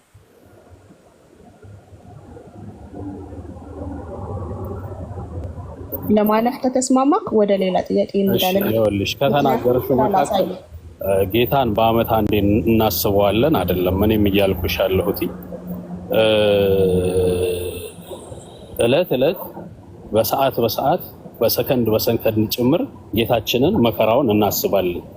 ነገር ግን ይሄን ደግሞ ልዩ ጊዜ አድርገን ደግሞ የምናስብበት መከራውን የምንናገርበት ደግሞ በተለይ አድርገን ያን ወቅት ነው ብለን ነው ከሌሎች ጊዜያቶች ከምንናገርበት ደግሞ ልዩ አድርገን ጌታችንን የምናከብርበት ጊዜ ነው ለማለት ፈልጌ ነው። ከዛ በስተቀር ስትጾሙም እንዲህ ሆናችሁ ጾሙ ስላለ በቃ ያ ጾም አለ፣ ጾም ትእዛዝ ነው እንጾማለን። ከዚህ በላይ ምን አይነት ነገር እንደፈለግሽ አላውቅም። ኦኬ ለምን ሰውዬ አንዴ ተረጋጋኝ ማለት ስናገር እያወራሽ ስለሆነ አቆምኩኝ። አትጩ 300 ምናምን ሰው እየሰማ ነው። መጾም እንዳለበት እናውቃለን። ፋሲካ ወይም ደግሞ አብይ ጾም የምትሉትን እናንተ በየሳምንቱም ስም እየሰጣችሁ ዘወረደ ምናምን እያላችሁ የምትጾሙትን ጾም እሱን መጽሐፍ ቅዱሳዊ አድርጋ አሳየን ነው ያልንክ። ማሳየት አልቻልክም። የቤተክርስቲያን ትእዛዝ ነው በሚለው እንድቀበልክ እድል እየሰጠውክ ነበረ። አሁንም አው ብለክ ላለማለፍ በጣም ዙሪያ ጥምጥም እየሄድክ ነው። ኦኬ እየጠየቅሽኝ ያለው ሳምንቱን ከፋፍለን ይቅርታ ላቋርጥሽ አይደለም። ሳምንት ከፋፍሎ አልጠየቅኩም። እሱን እያልሽኝ ስለሆነ ነው አንደርስታንድ አልቻልኩም። እንግዲህ በቃ መወያየት ማትችል ከሆነ መውረድ ትችላለህ። የኔን ቢዝነስ መልስ መስጠት የምትችል ከሆነ ከንግግሬ ፒክ አታርግ ቃላቶች። እኔ እናንተ ጥያቄ ላይ ቆመናል። አንተ አብይ ጾም የምትለውን ከመጽሐፍ ቅዱስ አስረዳኝ ነው ያልኩህ። ማስረዳት አልቻልክም፣ ማሳየት አልቻልክም። ቤተክርስቲያን የምትሰራው ስርዓት ነው አልክ። ቤተክርስቲያን የሰራችው ስርዓት ነው እንጂ መጽሐፍ ቅዱስ ላይ ጾሙ ተብላችሁ እንዳልታዘዛችሁ እንለፈው። ምክንያቱም ማሳየት አልቻልክም ብዬ እድል እየሰጠውክ ነበር። ለማለፍ አልፈለክም፣ ማሳየትም አልፈለክም። እንግዲህ የቱ ጋር ተሆነ ወንድሜ ዋለኝ። ግን አንድ እድል ወንድማችን ትቀጥላለህ። ቤተክርስቲያን ከሰራችሁ ቤተክርስቲያን ይህን ስርዓት ከመቼ ጊዜ ጀምሮ ነው የሰራችሁ? በጥንታውያን አብያተ ክርስቲያናት ይሄ አይነት ስርዓት ነበር ወይ? መቼም ሐዋርያቱ ያልሰሩትን ስርዓት በየዘመኑ ቤተክርስቲያን አባቶች ሰርተውልናል የሚባለው ከየት አመጡት? ጥንተ መሰረቱ ላይ ይህንን ሐዋርያቱ ሰርተውታል። አንደኛ ጌታችን ደንግጎታል። ቀጥሎ እንደ በሐዋርያዊ ስልጣን ሐዋርያቶቹ ራሱ ይህንን ስርዓት ሰርተው እናንተ አሁን እንደምትጾሙት የጾም በየአይነት እየበሉ አሳ እየበሉ ሐዋርያቱ እንደዛ አይነት ይጾሙ ነበር። በጥንታውያን ቤተክርስቲያናት ብየሰለ በሐዋርያቱ ስብከተ ወንጌል ተከላ የተተከሉት እነ ሮሜ፣ ቆሮንቶስ፣ ገላትያ፣ ኤፌሶን ሌሎቹም የክርስቶስ አብያተ ክርስቲያናት በግሪክና በቱርክ በሮም የነበሩት በኢየሩሳሌም የነበሩት እንደዚህ አይነት አጽዋማት ይጾሙ ነበሩ እና እሱኛውን በመርጃ ብታደርገው ምናልባት ቤተክርስቲያን ስርዓት አባቶች ይቅርታ ሮሚ ጨርሻለሁ። ጎሄድ ኦኬ። ማለት ከመብል ጋር የተያያዘውን ካነሳን እንናገር፣ እሱ ጋር ጥያቄ ከሆነ እሱ ጋር እንመጣለን። አለበለዛ ግን አባቶች አልጾሙትም፣ ጾመውታል። በአንጾኪያም በእስክንድሪያም የነበሩ አባቶች እያነሳን በአንደኛው በሁለተኛው በሶስተኛ ክፍለ ዘመን ያሉትን ስለ ጾም ምን አሉ የሚለውን እየተናገረን እንሄዳለን። ምንም ችግር የለም። ግን አንድ ነገር አሁን ማስረግጬ ከመጽሐፍ ቅዱስ የምናገረው ከማቴዎስ ወንጌል ምዕራፍ 6 ላይ ጌታችን መድኃኒታችን ኢየሱስ ክርስቶስ ይሄን አይነት ጾም ብሎ አላዘዘም። ስትጾሙም ማለት ግን አጽዋማት እንዳሉ ግን በግልጽ አስቀምጧል። ስትጾሙ ምን ያለው። ስለዚህ የትኞቹን ጾም ስትጾሙ አልደነገገልንም። ስለዚህ ከሐዋርያት በኋላ ያሉ ቅዱሳን አባቶች ደግሞ አባቶቻችን የምንላቸው ይሄን አይነት ብለው የጾም ስርዓት አውጥተውልናል። ይሄ ስርዓት ለምሳሌ አሁን ሐዋርያቱ አውጥተዋል። ያወጡትን እነ ጴጥሮስ ሌሎች ሐዋርያት አይሁዳውያን አባቶች ያወጡትን አጽዋማት ንገረን። ከጌታ ሰምተው ወይ ደግሞ ተምረው ያወጡትን አጽዋማት ከሐዋርያቱን ጀምር። ከዛ እንግዲህ ፈርስት ሴንቸሪ ላይ የነበሩት እነሱ ስለሆኑ ማለት ነው። ኦኬ ጄሮም፣ እሺ ይቅርታ አድርግልኝ። ምናልባት የሚመቸኝ ቦታ እንትኔን የምጠቀመው ይኸውልህ፣ ስለ ጄሮም እነግርሃለሁ። የምጠቀመው ግን እኔ ጄሮም ጋር በኋላ ነው። ጄሮም በኋላ የቤተክርስቲያን አባት ተብሎ የሚባል ነው።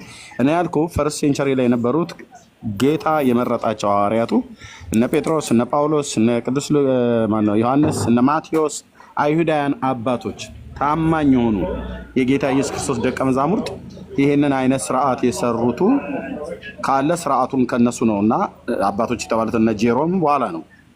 እኔ ኢግናሼስ ብለህ ብትለኝ እሱ በኋላ ነው የመጣው። ፖሊካርፕ ብለህ ብትለኝ በኋላ ነው የመጣው። ከፖሊካርፕ ዮሐንስ ይቀድማልና ከኢግናሼስ ፖሊካርፕ ይቀድማልና። ስለዚህ አባቶች የተባሉት ጋር ቸርች ፋዘርስ የተባሉት ጋር ሳይሆን መምጣት ያለበት ሐዋርያት የሚባሉት ዋናዎቹ ይህንን አሁን እናንተ እንደምትጾሙት በጥንቷ የክርስቶስ አብያተ ክርስቲያናት ላይ ቅድም ስማቸውን በጠሯቸው አብያተ ክርስቲያናት ከኢየሩሳሌም ጀምሮ በሰማርያም እንደዚሁም ደግሞ በአሕዛብ ሀገሮች ሁሉ ይህንን አይነት አጽዋማት እናንተ እንደምትጾሙት ይጾሙ እንደነበረና ስርዓት የሰሩላቸው ካለ እሱ መረጃ አሳየን። ጄሮም በኋላ ላይ ኦኬ፣ ጥሩ መልካም። እህትየው ቀጥይ፣ ድምፄ እንትን እንዳይል እንደዚህ እየተደማመጣችሁ ልክ ወንድሜ አንተ ለምትጠይቀው ጥያቄውን የሚመጥን መልስ ለመስጠት ያለብን ህዝቡን እንዳናደክመው ማለት ነው። እኛም ለምንጠይቀው ጥያቄውን ቀጥታ ጥያቄውን የሚመለከት ልክ በሽታው ከታወቀ በኋላ ለበሽታው መድኃኒት እንደሚታዘዝ ጥያቄውን ካወቅን በኋላ ለጥያቄው የሚመጥን መልስ መስጠት አለብን። እኛም የሚመጥን መልስ መስጠት አለብን። እንደዛ ሲሆን ሰው ውይይታችንን እየጣመው እና ይሰማልም ይማራልም። እኛም አንዳችን ከአንዳችን እንማራለን። እንደዛ ቢሆን ጥሩ ነው። እህትየው ቀጥይ፣ እኔ ውጭ ላይ ስላለ። እሺ ቴንክ ዩ ኤርሚያስ። ይኸውልህ እንግዲህ እነ ጄሮም እነ ፖሊካርፐስ እነ ሄሬኒዮስ ያመጡትን እንትን ወደኋላ ነው የምትለኝ ከሆነ ቴንክ ዩ። ምናልባት እነሱን ነው ለስርዓቱ ልገልጽ የምችለው። እኔም እነርሱ ያመጡት ስርዓት ነው። ከዛ በፊት የነበረውን ግን ሐዋርያቶች ጾምን ጾመዋል። ምን አይነት ጾም የሚለውን መጽሐፍ ቅዱስ ላይ አይነግረንም። ያንን የምትፈልጉ ከሆነ እንደዛ አላችኋለሁ። ከዛ በኋላ ያንተ ስፔሲፊካሊ እንደዛ ስለሆነ መልሶ ይሄ ይመስለኛል። አለበለዛ ከዛ በኋላ ያሉት ግን አባቶችን ጠቅሼ እንደዚህ ጾመው ነበረ፣ የጌታን ጾም እንደዚህ አድርገው ጾሙ፣ እነሱን እያነሳን መነጋገር እንችላለን። ግን ዳስ ጉድ ሐዋርያቶች ጋር ከመጣን ግን የጌታ ሐዋርያቶች ጋር ከመጣን ግን የጌታ ሐዋርያቶች በሐዋርያት ስራ ላይ ይጾሙ እንደነበረ ይገልጻል። ይጾሙ እንደነበረ አቅርቦ ምትሉ ከሆነ ምንስማማበት ነው ሁላችን። ይጾሙ እንደነበረ እነሱ ላይም አልተገለጸም። እሺ አንድ እዚህ ጋር ጣልቃ ልገባ። ልክ ነው። ሐዋርያት ስራ ላይ ሐዋርያው ቅዱስ ጳውሎስ የጾሙ ወራት ካለፈ በኋላ ብሎ የሚለው ቃል አለ አይደል? ሐዋርያት ስራ ላይ ያ የጾም ወራት የተባለው አይሁዳዊው ሐዋርያው ጳውሎስ ፈሪሳዊው ሐዋርያው ጳውሎስ ከገማልኤል ስር ቁጭ ብሎ የነበረ ሰመጥር የተማረ መምህር ነው። ያን የጾም ወራት ካለፈ በኋላ ብሎ የሚለው አይሁዳውያን የሚጾሙት የማስተሰሪያ የተባለውን በሐዋርያት ስራ በዘሌዋውያን ላይ ያለውን ጾም ነው ወይስ የፋሲካ ጾም ነው? እሱን የጾም ወራት ብሎ ያለው ይሄንን ጭምር እንነጋገራለን። እህትየው ቀጥይ። ቴንኪው። እንደውም ጥሩ ሐሳብ አነሳ። ብዙዎቹ ያንን ሐዋርያቱ ይጾሙ ነበር ይላል። እኛ ሐዋርያቱ አይጾሙም ብለን አንልም። ከጌታ እንዲጾሙ ታዘዋል። የታዘዙት ጾም ግን አሁን ኦርቶዶክሳውያን እናንተ የምትጾሙት አይነት ጾም አይደለም። ኦኬ ኢቭን አይደለም፣ ኢቭን ሐዋርያቱን አይደለም። በአይሁዳውያን እምነት የእግዚአብሔር ቃል በሚያዘው እንዲጾሙ ነቢያት ይጾሙ ነበር፣ ጾም ያውጁ ነበር። በጾምን ህዝቡ በደልና ኃጢአትን በሰሩ ሰዓት ላይ ጾምን አውጁ፣ ጉባኤውንም ቀድሱ፣ ጉባኤውንም አከማቹ ብሎ ይላል። በኢዩኤል መጽሐፍ ምዕራፍ 2፣ በትንቢተ ኢሳይያስ መጽሐፍ ምዕራፍ 55፣ በእዝራ መጽሐፍ ምዕራፍ 10 ላይ ዳንኤል ጸሎት አለ፣ ማነው ጾምና ጸሎት አለ፣ የእዝራ ጾምና ጸሎት አለ፣ ነህሚያ የጾመው ጾምና ጸሎት አለ፣ የአስቴር ጾምና ጸሎት አለ፣ የኤርሚያስ ጾምና ጸሎት አለ፣ የሳሙኤል ጾምና ጸሎት አለ፣ የሞሼ ጾምና ጸሎት አለ። እንደዚህ አባቶች ይጾሙ ነበር። ጾም ጌታችን የጀመረው አይደለም ማለት እዚህ አዲስ ኪዳን ላይ ብቻ የጀመረው አይደለም፣ ለብሉይ ኪዳንም ህዝብ የተሰጠ ነው እና እሱን ሁሉ ነው ጭምር የምንቀበለው። ጳውሎስ ሐዋርያት ሥራ መጽሐፍ ምዕራፍ 16 ላይ የጾም ወራት ካለፈ በኋላ ብሎ የሚለው ጌታችን የጾመውን ይህንን 40 ቀኑን ሐዋርያቱ እንደሚጾሙት ምንም ማመላከቻ ማምጣት አይችልም። ጳውሎስም ያንን ያለው እውነታውን እናንተ እንደምትጾሙት አይነት ጾም ነው ወይስ የጾም ወራት ተብሎ የተባለው አይሁዳውያን የሚያከብሩትን ከሚጾሙት አንዱ አጽዋማት እሱኛው ጾም ነው? ይሄ ማስተሰሪያ ተብሎ የሚባለው ላይ የሚጾሙት ጾም አለ። እሱና የትኛውን እሱንም ጭምር ለይልን። ቴንኪው እህትየው ቀጥይ። በቃ አሁን ጫጫታ ውስጥ ነው። እሺ ወንድማችን። እሺ ይኸውልሽ ሐዋርያት ስራ ላይ ያለውን የጾም አይነት የትኛው ጾም ነው የሚለውን ለማየት ምናልባት ቪዲዮ መክፈት የሚችል ካለ ካቴና ላይ ክሊርሊ ማየት እንችላለን። እኔ በስልኬ በአንድ ስልክ ነው ያለኝና እዛ ላይ እየተጠቀምኩ ስለሆነ ምንድነው መሰለህ እርታ ጠይቃለሁኝ። ማየት ይቻላል። የሚመች ከሆነ እናያለን። አሁን ኤርሚ እየጠየቀ ያነሳኸውንም ሐዋርያት ስራ ላይ ያለውን ጾም ያነሳኸውም የትኛውን የጾም አይነት እንደሆነ ለይልኝ ያለ። ምክንያቱም የኛ ርዕሳችን የአብይ ጾም ወይም የፋሲካ ጾም የምትሉት ስለሆነ ለሱ ትክክለኛ ሪፈረንስ ይሆናል የትኛውን ጾም ነው እዛ ጋር እስከ ጾሙ ወራት በኋላ የሚለው።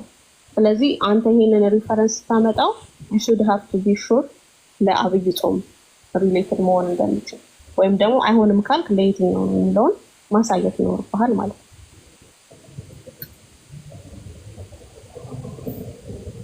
ኦኬ ጥሩ። ምናልባት ያለውበት ስፍራ አንድ ስልክ ብቻ ስላለኝ ጥሩ ስላልሆነ ምንም ችግር የለውም። እንደተመቸሽ እንትን በይው። ግን አንድ በጣም የሚገርመው የተስማማንበት ነገር አለ። ምንድነው?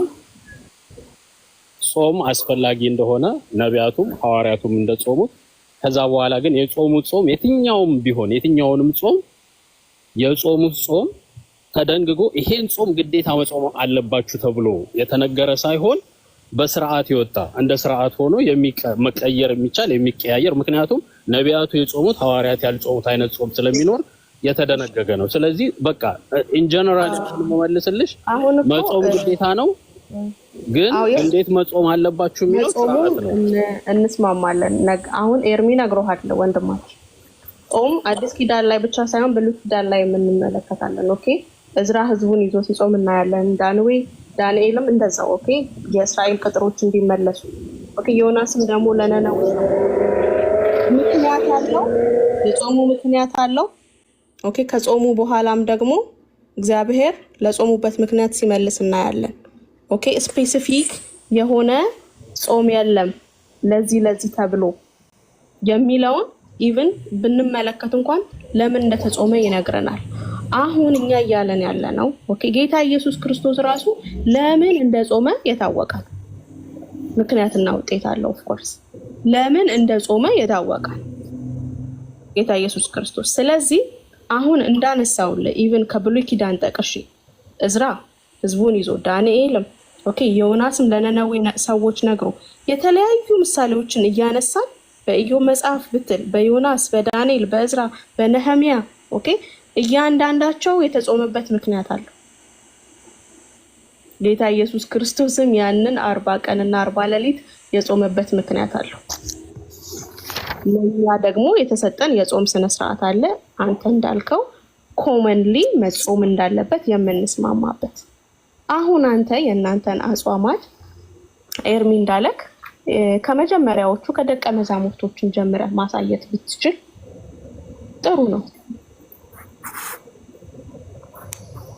ስለዚህ መቀጠል ትችላለህ። እሺ ጾም ጉዳይ ግን ጾምን ተቃውመን አይደለም ርዕስ ያደረግነው። ይሄንን ተረዳለን። አትጾሙ እያልን አይደለም። ቀጥልሽ። እሺ ጨረሽ? ኦኬ ይኸውልሽ እኔም እያልኩሽ ያለሁት ምንድነው ከመጀመሪያ ጀምሮ እየተናገርኩኝ ያለሁት በጣም ጥሩ ሐሳብ ነው የነገርሽኝ። ጾምን እየተቃወምሽ አይደለም፣ አንደርስታንድ አድርጌያለሁ። ይሄ ነው ጾምን እየተቃወምን እንዳልሆነ።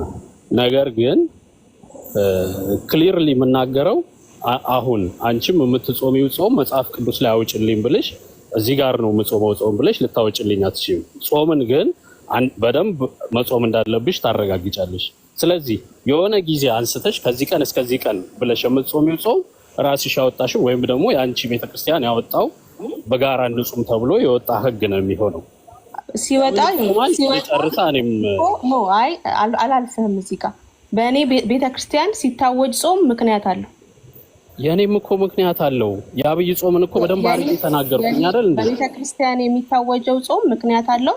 እንደገና ደግሞ በየአመቱም የሚቆይ አይደለም። ኦኬ በየአመቱ የአብይ ጾምም እኮ ለሁሉም ግልጽ ነው። ምክንያት አለው አይደል እንዴ? ሜርሲ ተናገርኩኝ እኮ ምክንያት የጌታችን መድኃኒታችን ኢየሱስ ክርስቶስ ግርፋቱን፣ ስቅለቱን፣ መከራውን፣ ተአምራቱን ሁሉንም እያሰበን የምንጾምበት ትልቁ ጾማችን ነው ብዬ እኮ ተናገርኩኝ። ተናግረሃል አይደል? ምክንያቱም ተናግረሃል። እኔ የምጾመውን ጾም ከመጽሐፍ ቅዱስ ማሳየት እችላለሁ። ቀንና ካላንደር ሴት አልተደረገልኝም። የምጾመው ጾም ግን ትክክለኛ ልታሳይኝ ትችያለሽ። ከምር ነገርህ መቼ እንደምትጾሚና ልታሳይኝ እንደምትችይ ትነግሪኛለሽ። አላስጨረስከኝም። አየካደ እሺ ይቅርታ። ትክክለኛ ማኑዋል አለኝ ለምጾመው ጾም። ማኑዋሉን ተከትዬ ይሄንን ቀን ብሎ ግን ቀኑን አይገድብልኝም። ኦኬ ያ ማኑዋል ግን ኤኒ ታይም ስጾም በዛ ማኑዋል መሰረት፣ ምክንያቱም መጽሐፍ ቅዱስ የህይወታችን መመሪያ ስለሆነ በዛ መመሪያ መሰረት ጾሜን እጾማለሁ። አሁን አንተ ልታሳየን የምትፈልገው የዚህ ግን ጥያቄ ሰምተሽኛል። አዘሴም ታይም የጠየቁትን ማኑዋል ኖረውም ባይኖረውም ቀኑ ቢወሰንም ባይወሰንም ግን የምትጾሚውን ጾም ከመጽሐፍ ቅዱስ ልታሳየን ትችያለሽ። ቅድም እኮ ተስማምተናል። እዛ ጋር አንከራከርም። ቅድም ነገረክ እኮ ስለኛ ጾም ነገረክ እኮ እነግርሃለሁ እኮ። አሁንም ጭቅጭቅ ካልፈለግ፣ አሁንም ኤርሚ ገብቶ ነገሩን እንደቀዘቅዝልህ ካልፈለክ በስተቀር የኔም ጾመው ጾም ማኑዋሉ መጽሐፍ ቅዱስ ላይ አለ አልኩክ። ቀን ግን አልተቀመጠልኝም አልኩክ። በዛ ማኑዋል መሰረት ጋር ምንድነው የሚያከራክረን? ምክንያቱን ነው የምታስረዳን። የፋሲካን ጾም አንተ ምክንያቱን ለዚህ ነው አልካ አይደለ? የተሰጠህን ትዕዛዙ አሁንም እኮ እንድንደግመው እያደረከን ነው እንጂ ለአይሁዳውያን ፋሲካ ሲሰጥ ተጽፏል። ጌታ ኢየሱስ ክርስቶስ ሲጾም ተጽፏል። የጾመበትን ምክንያት የሚታወቅ ነው። ኦኬ የሚታወቅ ነው።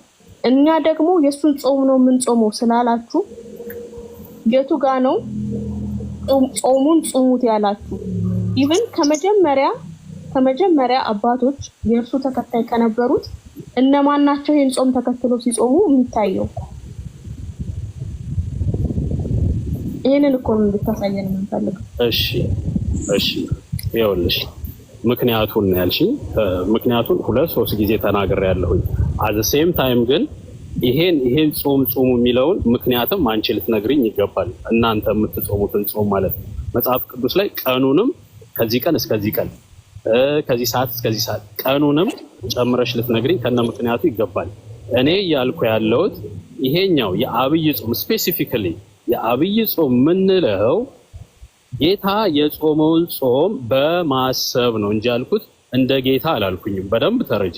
እንደ ጌታ እንጾማለን አይደለም ያልኩት። ጌታችን መድኃኒታችን ኢየሱስ ክርስቶስ ስለኛ ሆልዶን በማሰብ ካልክ ሆልዶን ኦኬ፣ ምሳሌ ነው የምሰጠው። በማሰብ ካልክ በአንደኛ ቆሮንቶስ ምዕራፍ 11 ላይ ስለ ጌታ እራት ሲናገር ኦኬ፣ እንጀራውንም ቆርሶ ሲሰጣቸው ጽዋውንም ከሰጣቸው በኋላ ለመታሰቢያ አድርጉት ይላቸዋል። ኦኬ፣ ለመታሰቢያ አድርጉት። ጾሞ ከጨረሰ በኋላ ወደ ምድረ በዳ ሄዶ ተፈትኖ ከተመለሰ በኋላ ይሄንን ጾም ለመታሰቢያ አድርጉት ብሏቸዋል። ጾምን እንድንጾም ስትጾሙም ብሎ አዞናል አልኩሽ እኮ። የእናንተን ግን በዚሁ አጋጣሚ ብትመልሽልኝ ጥሩ ነበረ። በነገራችን ላይ ርዕስ እንትን አናደርግ እንጂ ለመታሰቢያዬ ያላቸውን ቦታ እንደው ግልጽ አድርገሽ ብታሳይኝም ጥሩ ነው። ርዕስ መዝለል ነው። ነግሬሃለሁ፣ ቃሉን የቱ ጋር እንደሚገኝ ነግሬሃለሁ። ሄደህ ቪዲዮ መክፈት አልችልም። ለዛ ነው አንድ ነው ብታነቢልኝ ቃሉን እኔ በደንብ አድርጌ ጠይቅሻለሁ። እንደ ምሳሌ ነው ያመጣሁት። ርዕሴ የጌታ እራት አይደለም። አሁን እንደ ምሳሌ ነው ያመጣሁት። ኦኬ፣ የጌታ እራትን እንደ ምሳሌ ነው ያመጣሽው። አንደርስታንድ አደርጋለሁ። ሆልዶን የጌታ እራትን አድርጉት ሲል ኦኬ፣ ሲሰጥ በቤተ ክርስቲያን እንደ ትእዛዝ እንደ ስርዓት ሲሰጥ ኦኬ፣ ጥምቀትን ሲሰጥ እናያለን። ይህንን ጾም የቱ ጋር ነው የተሰጣችሁ ነው ያልኩት ያለው። ይህንን እኔ 40 ቀን 40 ሌሊት የጾምኩትን ጾም ኦኬ፣ እናንተ ስለማትችሉት ቅዳሜና እሑድን እየበላችሁ ከ9 ሰዓት በኋላ እየበላችሁ ጾሙት ብሎ የሰጣችሁ የቱ ጋር ነው?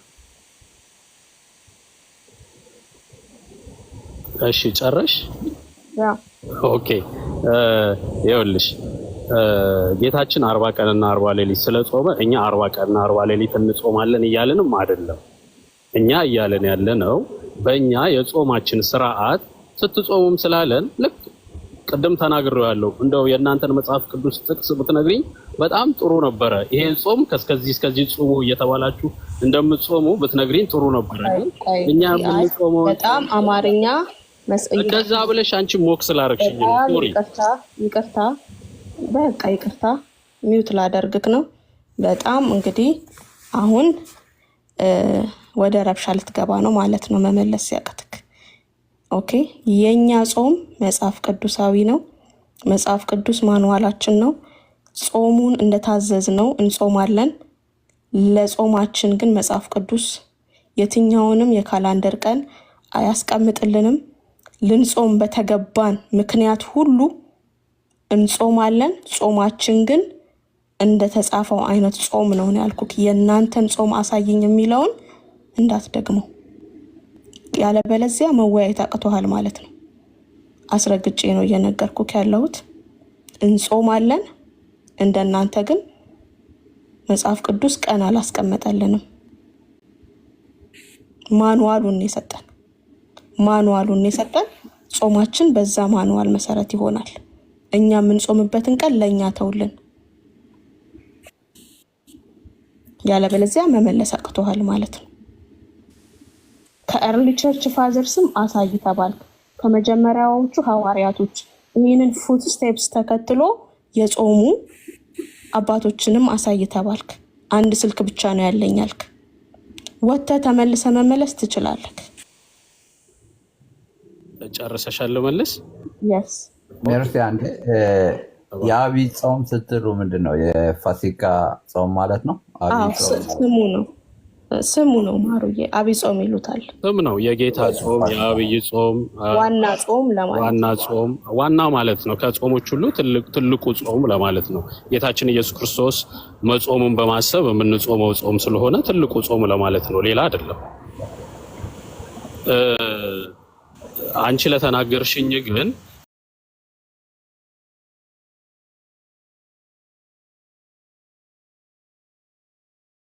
ሉት ጋርማ ጄሮም ብዬ መግለጽ ስጀምር ነው ከጌታ ከበጎ ሐዋርያት ብሎ ኤርሚያስ ስለነገረኝ ወደዛ የተመለስኩት ለዛ ነው። ግን የሚከፍትልኝ ካለ አሁንም ወደዛ ሄጄ ማሳየት እችላለሁ።